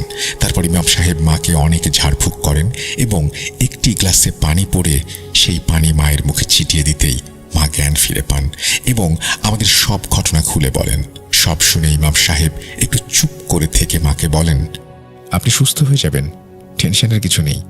এই বলে ইমাম সাহেব আমার হাত ধরে ঘরের বাইরে নিয়ে আসেন এবং ভয়ার্ত কণ্ঠে বলেন, কামাল, তোমার মায়ের উপরে কেউ কালো জাদু করেছে। এখন তোমার মাকে ভয় দেখিয়ে মারার একটা কৌশল করা হচ্ছে। আমি এটা শুনে ইমাম সাহেবকে অনেক কাকুতি মিনতি করলাম, হুজুর আমার মাকে আপনি বাঁচান, আপনি তো জানেন আমার মা ছাড়া আর কেউ নেই। ভাই আর ভাবি আমাদের সাথে সম্পর্ক শেষ করে দিয়েছে। তখন ইমাম সাহেব বললেন, এখনো বেশি দেরি হয়নি, যদি পারো কোনো ভালো আলেমের খোঁজ করো, এই কালো জাদু আমার পক্ষে কাটানো সম্ভব না। আমি অনেক জোরাজুরি করার পর ইমাম সাহেব একজন ভালো কবিরাজের সন্ধান দেন এবং খুব দ্রুত মাকে সেখানে নিয়ে যেতে বলেন। তারপর আমি মাকে কিছু বুঝতে না দিয়েই পরের দিন ইমাম সাহেবের দেয়া কবিরাজের ঠিকানায় মাকে নিয়ে চলে গেলাম। কবিরাজের বাসা ছিল আমাদের পাশের জেলায়। যেতে যেতে প্রায় 3 ঘন্টা সময় লেগে যায়। কবিরাজের বাসায় গিয়ে কবিরাজের খোঁজ করতেই কবিরাজের স্ত্রী বলেন তিনি এখন বাসায় নেই, একটু পর ফিরবেন, আমাদের অপেক্ষা করতে বলেন। তখন আমরা কবিরাজের জন্য অপেক্ষা করলাম। মা তখন আমাকে জিজ্ঞেস করলেন, বাবা হুজুর তো বলেছিল আমার কিছু হয়নি, তাহলে আমাকে এখানে নিয়ে এলি কেন? আমি তখন মাকে সব ঘটনা খুলে বলি আর তাকে আশ্বাস দেই। অপেক্ষা করতে করতে কবিরাজ একটু পরে আসেন এবং এক দৃষ্টিতে মায়ের দিকে তাকিয়ে থাকেন। আমি কবিরাজকে সালাম দেই আর কিছু বলার আগেই কবিরাজ আমাকে বলেন, তোমার মায়ের ওপর কঠিন কালো জাদু করা হয়েছে। আমি তখন মনে মনে ভাবতে শুরু করলাম, আমি তো কবিরাজকে কিছু বলিনি, তাহলে তিনি এত কিছু জানলেন কিভাবে? তারপর কবিরাজ আমার মুখের দিকে তাকিয়ে বললেন, তোমার এসব নিয়ে ভাবতে হবে না, তুমি কি ভাবছো আমি সেটা জানি। কবিরাজের কথা শুনে আমি হক চকিয়ে গেলাম। মা তখন কবিরাজের মুখে কালো জাদুর ঘটনা শুনে রীতিমতো ভয় পেয়ে কান্না শুরু করলেন। কবিরাজ মাকে শান্ত হয়ে বসতে বলে আমাদেরকে নিয়ে পাশের রুমে গিয়ে বসলেন। আমাকে বললেন, আসলে তোমার মায়ের উপর যে কালো জাদু করা হয়েছে এটা কাটানো অনেক কঠিন, তবে তুমি চিন্তা করো না, আমি আমার যথাসাধ্য চেষ্টা করব তোমার মায়ের উপর এই জাদুর প্রভাব যেন কেটে যায়। এই বলে হুজুর একটি বোতলে পানি পরিয়ে দিলেন এবং পানি বাসায় নিয়ে গিয়ে পুরো বাড়িতে ছিটাতে বললেন। তারপর তিনি আমাদের বাসায় ঠিকানা নিলেন আর বললেন, আজকের মতো যান আপনারা, বাসায় ফিরে যান, আমি আগামী সপ্তাহে আসব, প্রয়োজনীয় জিনিসপত্র নিয়ে আপনাদের বাসায় চলে আসব। আমি তখন কবিরাজকে জিজ্ঞেস করি, আমার মাকে এই কালো জাদু কে করেছেন সেটা কি জানতে পারি? তখন হুজুর বললেন, আমি সময় নিয়ে সব দেখে আপনাদের জানাবো, নিশ্চিন্তে বাড়ি যান। তারপর আমরা কবিরাজের কথা মতো বাড়িতে চলে আসি। বাসায় আসার পর হুজুরের কথা অনুযায়ী পুরো বাড়িতে সেই পানি ছিটিয়ে দেই। যথারীতি এইভাবেই 7 দিন কেটে যায়, কোনো সমস্যা হয়নি। তবে মাঝে মাঝে রাতের বেলা লক্ষ্য করতাম টিনের চালে কেউ ঢিল মারছে, সাথে সাথে বাইরে বের হলেও কাউকে দেখতে পেতাম না। এরপর 8 দিনের মাথায় হুজুর আমাদের বাসায় আসেন কাঁধে একটা ঝুলি নিয়ে। হুজুরকে বসতে দিয়ে হুজুরকে জিজ্ঞেস করলাম আমাদের বাসায় আসতে কোনো কষ্ট হয়েছে কিনা। এভাবে কিছুক্ষণ কথা বলার পর হুজুর বললেন, আমি আজ রাতেই তোমার মায়ের জন্য কাজ শুরু করব। সন্ধ্যার আগে আমার কিছু জিনিস লাগবে, সেগুলো জোগাড় করে নিয়ে এসো। তারপর হুজুর কিছু জিনিসের নাম বললেন, যেমন সিঁদুর, মোমবাতি, শুকনা মরিচ, সরিষার তেল আর কিছু পাটের শুকনা আঁশ। সবকিছু সন্ধ্যার মধ্যেই জোগাড় হয়ে গেল। হুজুর রাতে এশার নামাজ শেষ করে খাবার খেয়ে নিলেন এবং আমাদেরও খেয়ে নিতে বললেন। যথারীতি আমরা খেয়ে নিলাম এবং হুজুরের ডাকে সাড়া দিয়ে একটা আলোহীন ঘরে চলে এলাম। দেখলাম হুজুর সেই সিঁদুর দিয়ে গোল করে একটা বৃত্ত এঁকেছেন এবং তার মধ্যে 5টি মোমবাতি জ্বালিয়ে রেখেছেন। এরপর হুজুর আমার মাকে সামনে বসিয়ে ডান হাতের কনিষ্ঠ অঙ্গুলি চেপে ধরলেন এবং একটু পর মায়ের মধ্য থেকে অস্বাভাবিক কণ্ঠে, ছেলে আর মেয়ে উভয় কণ্ঠে জোরে জোরে কেউ কথা বলতে শুরু করলো। হুজুর বললেন, এই মহিলার ক্ষতি করার জন্য তোকে কে পাঠিয়েছে? তখন সেই জিনটি বলে উঠল, বলবো না, আমি কিচ্ছু বলবো না। এটা বলে সে হাসতে শুরু করলো। বলবি না? দাঁড়া, তোর ব্যবস্থা করছি। এই বলে হুজুর একটা শুকনা মরিচ নিয়ে সরিষার তেলে ভিজিয়ে আগুন ধরিয়ে দিলেন এবং সেটি মায়ের নাকের সামনে ধরলেন। বন্ধ কর, বন্ধ কর, আমি আর থাকতে পারছি না, কষ্ট হচ্ছে। তখন হুজুর আবার জিজ্ঞেস করলেন, কে পাঠিয়েছে তোকে এই মহিলার ক্ষতি করতে? আমাকে এই মহিলার বড় ছেলের বউ পাঠিয়েছে, এই মহিলাকে ভয় দেখাতে, সুযোগ পেলে মেরে ফেলতে। এসব আমি পাশে দাঁড়িয়ে শুনছিলাম আর ভাবির প্রতি অনেক ঘৃণা অনুভব করছিলাম, অভিমানও হচ্ছিল। মনে মনে ভাবছিলাম আমার নিজের ভাবি আমার মাকে মেরে ফেলার জন্য এসব করছে। ছি ছি ছি ছি। এরপর হুজুর সেই জিনকে বললেন, তুই আর এই মহিলার কোনো ক্ষতি করতে পারবি না এবং এই মুহূর্তে তার শরীর ছেড়ে যাবি। তখন জিন মায়ের শরীর ছেড়ে যেতে চায় না, কারণ সে কালো জাদুর মাধ্যমে প্রতিজ্ঞাবদ্ধ। হুজুর তখন সেই জিনকে অনেক ভয় দেখানোর পর সে তখনও যখন যেতে চাচ্ছিল না, তখন হুজুর জিজ্ঞেস করলেন, কি পেলে সে যাবে? তখন মায়ের মধ্যে থাকা সেই জিনটি বলল, তাকে 2টো কালো মহিষ দিতে হবে এবং তাহলেই সেই মহিলার শরীর ছেড়ে চলে যাবে। হুজুর বললেন, 2টা মহিষ নয়, 2টা লাল মোড়ক দেব। জিনটা রাজি না হলে তখন তিনি জিনকে বন্দি করতে চান। তখন জিনটি ছাগল দাবি করে এবং জিনটি ছাগল দাবি করার পর হুজুরও সেটা মেনে নেন। জিনটি বলে, একজন সাহসী ছেলের হাতে 2টি ছাগলকে দিয়ে বাড়ির পাশে পুকুরের মধ্যে হাঁটু পানিতে ছেড়ে দিয়ে আসতে হবে। কোনোভাবেই পানিতে নামতে পারবে না সেই ছেলেটি। ছাগল 2টি আমরা নিয়ে যাওয়ার সময় পুকুর পাড়ের একটা কদম গাছের ডাল ভেঙে দিয়ে যাব। আমাদের বাড়িতে 2টো ছাগল আগে থেকেই ছিল লালন পালনের উদ্দেশ্যে। জিনটির বলা কথা অনুযায়ী আমরা সবকিছু করলাম। এরপর হুজুর তার কাজ শেষ করে হাদিয়া নিয়ে চলে গেলেন এবং জিন যা যা বলেছিল সেভাবে জিনটিও বিদায় নিয়েছিল। এরপর মায়ের সাথে আর এমন ঘটনা ঘটেনি, তবে কালো জাদুর প্রভাব কেটে গেলেও যে এই কালো জাদু করেছে মানে ভাবির কোনো না কোনো ক্ষতি অবশ্যই হবে, এই কথাটি সেই জিন বলে গিয়েছিল। কিছুদিন পর আমরা জানতে পারি ভাবির বড় একটা ক্ষতি হয়ে গেছে। এত বড় ক্ষতি যে তিনি সিদ্ধান্ত নেন বাচ্চা দত্তক নেবেন। তার কথা অনুযায়ী তারা একজন সন্তানকে দত্তক নিয়ে বড় করেন আর কিছুদিন পরে এলাকার সব জমি জমা বিক্রি করে দিয়ে অন্য দেশে চলে যান। এখন আর তাদের কোনো খোঁজ পাওয়া যায় না। তিনি কোন দেশে আছেন তাও আমরা জানি না। এই ছিল ঘটনা। অনেক বড় করে লিখলাম, অনেক কথা বাদ দিয়ে লিখতে হয়েছে। আর হ্যাঁ, দাদুর কাছ থেকে যে ঘটনাটি শুনেছি, তিনি গতকাল উমরাহ পালনের উদ্দেশ্যে সৌদি আরবে রওনা হয়েছেন। সকলে দাদুর জন্য দোয়া করবেন। আর ভালো লাগলে শ্রোতা বন্ধুদের নিকট এই ঘটনাটি শেয়ার করার অনুরোধ রইল। আমার কাছে আরও ঘটনা রয়েছে, ভূত.com শ্রোতারা উৎসাহ বোধ করলে পাঠাবো ইনশাল্লাহ। এই বলেই নাহিদ হাসান তার ঘটনা শেষ করেছেন। চমৎকার একটা ঘটনা লিখেছেন নাহিদ হাসান, আপনাকে অসংখ্য ধন্যবাদ। আশা করছি ভবিষ্যতেও আপনার ঘটনা আমরা পাবো। আমরা চলে যাব আমাদের পরবর্তী ঘটনায়।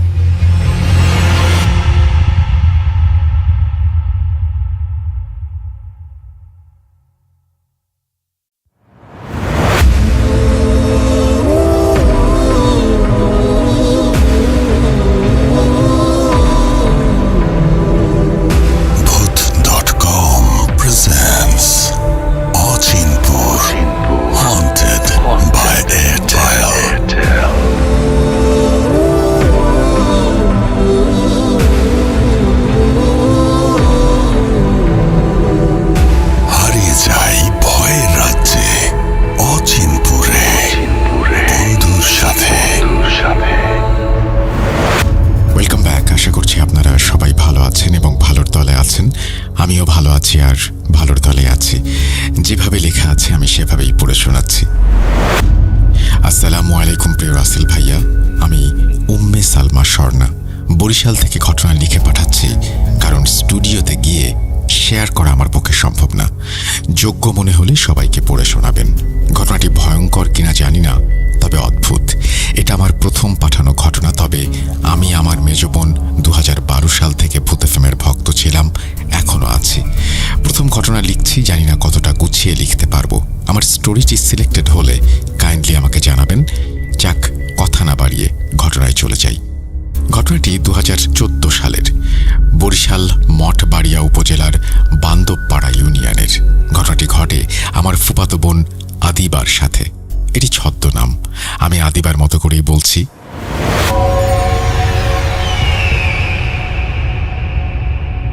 আমি তখন সদ্য ম্যাট্রিক পাশ করে প্যারামেডিক্যালে ভর্তি হয়েছি। লেখাপড়ার প্রতি অন্যরকম ঝোঁক ছিল আমার। একদিন আমার এক বান্ধবীর জন্মদিনে মায়ের একটি শাড়ি পরে গেলাম।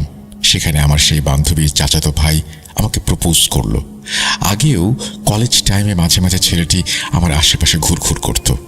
বান্ধবীর ভাই হওয়াতে তেমন কিছু ভাবিনি, তবে সেদিন জন্মদিনে তাকে আমি সরাসরি বলে দেই আমি সব ভালোবাসা বা এই সমস্ত সম্পর্কের মধ্যে নেই, আমি লেখাপড়া করতে চাই। এরপর বেশ কিছুদিন বেশ কয়েকভাবে ছেলেটি আমাকে বোঝানোর চেষ্টা করে যে আমাকে অনেক ভালোবাসে এবং আমার পড়ালেখার কোনো ক্ষতি হবে না। এরপর আমিও রাজি হয়ে যাই। খুব ভালো যাচ্ছিল আমাদের দুজনের দিন। মাঝে মাঝে দেখা হতো আমাদের। মূলত ওর গ্রাম ছিল আমাদের পাশের গ্রামে। সবসময় দেখা না হলেও ফোনে কথা হতো। হঠাৎ একদিন ওর ফোন আসা বন্ধ হয়ে গেল। আমিও কল দিয়ে পাচ্ছি না। আমাদের এই সম্পর্কের কথা কেউ জানতো না, শুধু আমার বড় বোন ছাড়া। তাই আমি আমার বান্ধবীর কাছেও কিছু জিজ্ঞেস করিনি। ও যদি আবার সব বুঝে ফেলে। আমি অনেক কাঁদতাম, মন মরা হয়ে থাকতাম, ঠিকভাবে পড়তে পারতাম না। তাই আমার বড় বোন আমাকে বাড়ি নিয়ে গেল, যেন ঘুরে এসে আবার পড়ালেখায় মন বসে। আপুর বাড়ি হলো পাশের আরেক গ্রামে। এক রাতে আমি ঘুমাচ্ছিলাম আপুর বাসায়। হঠাৎ শুনতে পেলাম সজল, এটি ছদ্মনাম, আমাকে ডাকছে। রাত তখন কয়টা ঠিক আন্দাজ করতে পারিনি। এতদিন পরে ওর কণ্ঠ শুনে আমি মুহূর্তের মধ্যেই দরজা খুলে বের হলাম। দেখলাম সজল দাঁড়িয়ে আছে। আমাকে বলল, চলো আদিবা, আজ অনেক কথা বলবো, অনেক গল্প করবো তোমার সাথে। আমি আর সজল হাঁটছি পাশাপাশি। মনে হচ্ছিল বহু পথ, মাইলের পর মাইল পাড়ি দিচ্ছি পাশাপাশি দুজনে। এরপর একটি স্থানে গিয়ে দুজন বসলাম। সজল আমার হাত স্পর্শ করলো আর কেমন ঠান্ডা অনুভব হলো আমার। এর মধ্যেই শুনতে পেলাম আজানের ধ্বনি, আর সজল কেমন হাওয়ায় মিলিয়ে গেল। আমি যা দেখলাম তার নিজের চোখে দেখছিলাম, কিন্তু বিশ্বাস করতে পারছিলাম না। দেখলাম আমি একটি কবরস্থানে, একটি নতুন কবরের উপরে বসে আছি, আর আমার চারিদিকে বেশ নির্জন আর হালকা অন্ধকার। এরপর আর কিছু মনে নেই আমার। চোখ খুলে দেখি ভোরের আলো ফুটেছে, আর আমি আমার বোনের বাসার রুমে শোয়া অবস্থায়। ভাবলাম স্বপ্ন দেখেছি, কিন্তু পায়ের পাতায় প্রচুর ব্যথা অনুভব করছিলাম। উঠে বসে দেখি আমার পায়ের তলায় অনেক কাদামাটি লেগে আছে। আমার চুলগুলো এলোমেলো, আর আমার জামার পেছনে ছোপ ছোপ মাটি। স্বপ্ন হলে এই কাদামাটি কি করে এলো আমার পায়ে, আমার জামায়? এক চিৎকার দিলাম। চিৎকার শুনে আপু রুমে এসে আমাকে দেখে অবাক হয়ে বলল, এ কি অবস্থা তোর, এমন দেখাচ্ছে কেন? আপুকে সব বললাম। সব শুনে আপু চুপ করে রইল। তারপর বলল, ফ্রেশ হয়ে নে, এখনই বাবার বাড়ি যাব আমরা। আপু আর আমি আমাদের বাড়ি চলে আসলাম। বিকেলে এক হুজুর আসলেন, আর পুনরায় আমাকে আমার স্বপ্নের কথা জিজ্ঞেস করতেই আমি অবাক হয়ে আমার আপুর দিকে তাকালাম। আপু আমাকে অভয় দিল। হুজুর সব শুনে যা আমাকে বলল তা শোনার জন্য আমি মোটেও তৈরি ছিলাম না। সে বলল, মা, আমরা সবাই একদিন আল্লাহর ডাকে তার কাছে ফিরে যাব, তবে সেটা আল্লাহ রাব্বুল আলামিনের ইচ্ছায়, কোনো বদ দুষ্টু জিনের পরিকল্পনায় নয়। আল্লাহর অশেষ রহমত যে আজানের মাধ্যমে তোমার জীবন রক্ষা হয়েছে। এরপর তিনি আমাকে পানি পড়া দিলেন। আমার মা বোনকে বললেন আমি যেন একা না ঘুমাই, আর রাতে একা বাইরে না যাই। আজ রাতেই যেন আমার বাবা হুজুরের কাছ থেকে একটি তাবিজ এনে আমার হাতে বেঁধে দেন। এই বলে হুজুর চলে গেলেন। আমি কিছুই বুঝতে পারছিলাম না। আপুকে প্রশ্ন করলাম, কি সব বলল হুজুর? আর দুষ্টু জিন কেন সজল হয়ে আসবে? উত্তরে আপু যা বলল তা আমার মনে পড়লে এখনো গা শিউরে ওঠে। আদিবা, মায়ের মুখে তোর এই বিষণ্ণতার কথা শুনে তোকে আমার বাড়ি নিয়ে আসলাম, মাকে কিছু বুঝতে না দিয়েই। 2-1 দিন পরে তোর বান্ধবীকে ফোন দিয়ে বিভিন্ন প্রসঙ্গ টেনে সজলের কথা জিজ্ঞেস করলাম। যা শুনলাম তা তোকে বলার সাহস হয়নি আমার। যেদিন থেকে সজলের কল আসা বন্ধ হয়েছে তোর কাছে, সেদিন সকালে সজলের সাথে ওর মায়ের অনেক ঝগড়া হয়। বিষয় ছিল সজলের বাবার দ্বিতীয় বিয়ে নিয়ে। কথা কাটাকাটির এক পর্যায়ে সজলের মা রান্না করতে চলে যায়। অনেকক্ষণ সজলের কোনো শব্দ বা সাড়া শুনতে না পেয়ে সে সজলের ঘরের দিকে যায়। ঘরের জানালা দিয়ে দেখতে পায় সজল গলায় ফাঁস নিয়ে ঝুলে আছে। এক চিৎকারে আশেপাশের মানুষ জড়ো হয়। ঘরের দরজা ভেঙে সজলের নিথর দেহ বের করে আনা হয়। আপুর কথা শুনে আমি চুপ হয়েছিলাম। আমার মুখ দিয়ে কোনো শব্দ বের হয়নি। সেদিন রাতেই আমার হাতে বাবা তাবিজ বেঁধে দেন। এরপর আর কোনো দিন আমি সজলকে স্বপ্নে দেখিনি। বেশ কিছুদিন পর আমি নিজেকে সামলে নিয়ে শুধু একবার সজলদের বাড়ি যাই। ওদের বাড়ির পেছনেই ওর কবর। সেদিন সেই কবরস্থান দেখে আমার সেই রাতের কথা মনে পড়ে। বিশ্বাস করো, আমাকে সেদিন সেই অচেনা রূপে অবয়বটি এখানে এই কবরস্থানে নিয়ে এসেছিল, সজলের নতুন কবরে। এই কথা বলে আদিবা তার অদ্ভুত ঘটনা শেষ করেছিল সেদিন। সেদিন রাতে আদিবা যার সাথে গ্রামের পর গ্রাম হেঁটেছিল, এমন একজন যার অস্তিত্ব আমাদের এই পৃথিবীতে তখনও ছিল না। কিছু ব্যাপার রহস্যের মায়াজালে জড়িয়ে থাকে, যার রহস্য জাল আমরা ভেদ করতে পারি না। ভালো থাকবেন সবাই, দোয়া করবেন ভূত.com দীর্ঘজীবী হোক। উম্মে সালমা স্বর্ণা, রূপাতলী, বরিশাল থেকে লিখেছেন। Thank you so much. তো এই ছিল আমাদের আজকের অচিনপুর। আশা করছি আপনাদের ভালো লেগেছে। যারা এতক্ষণ পর্যন্ত শুনলেন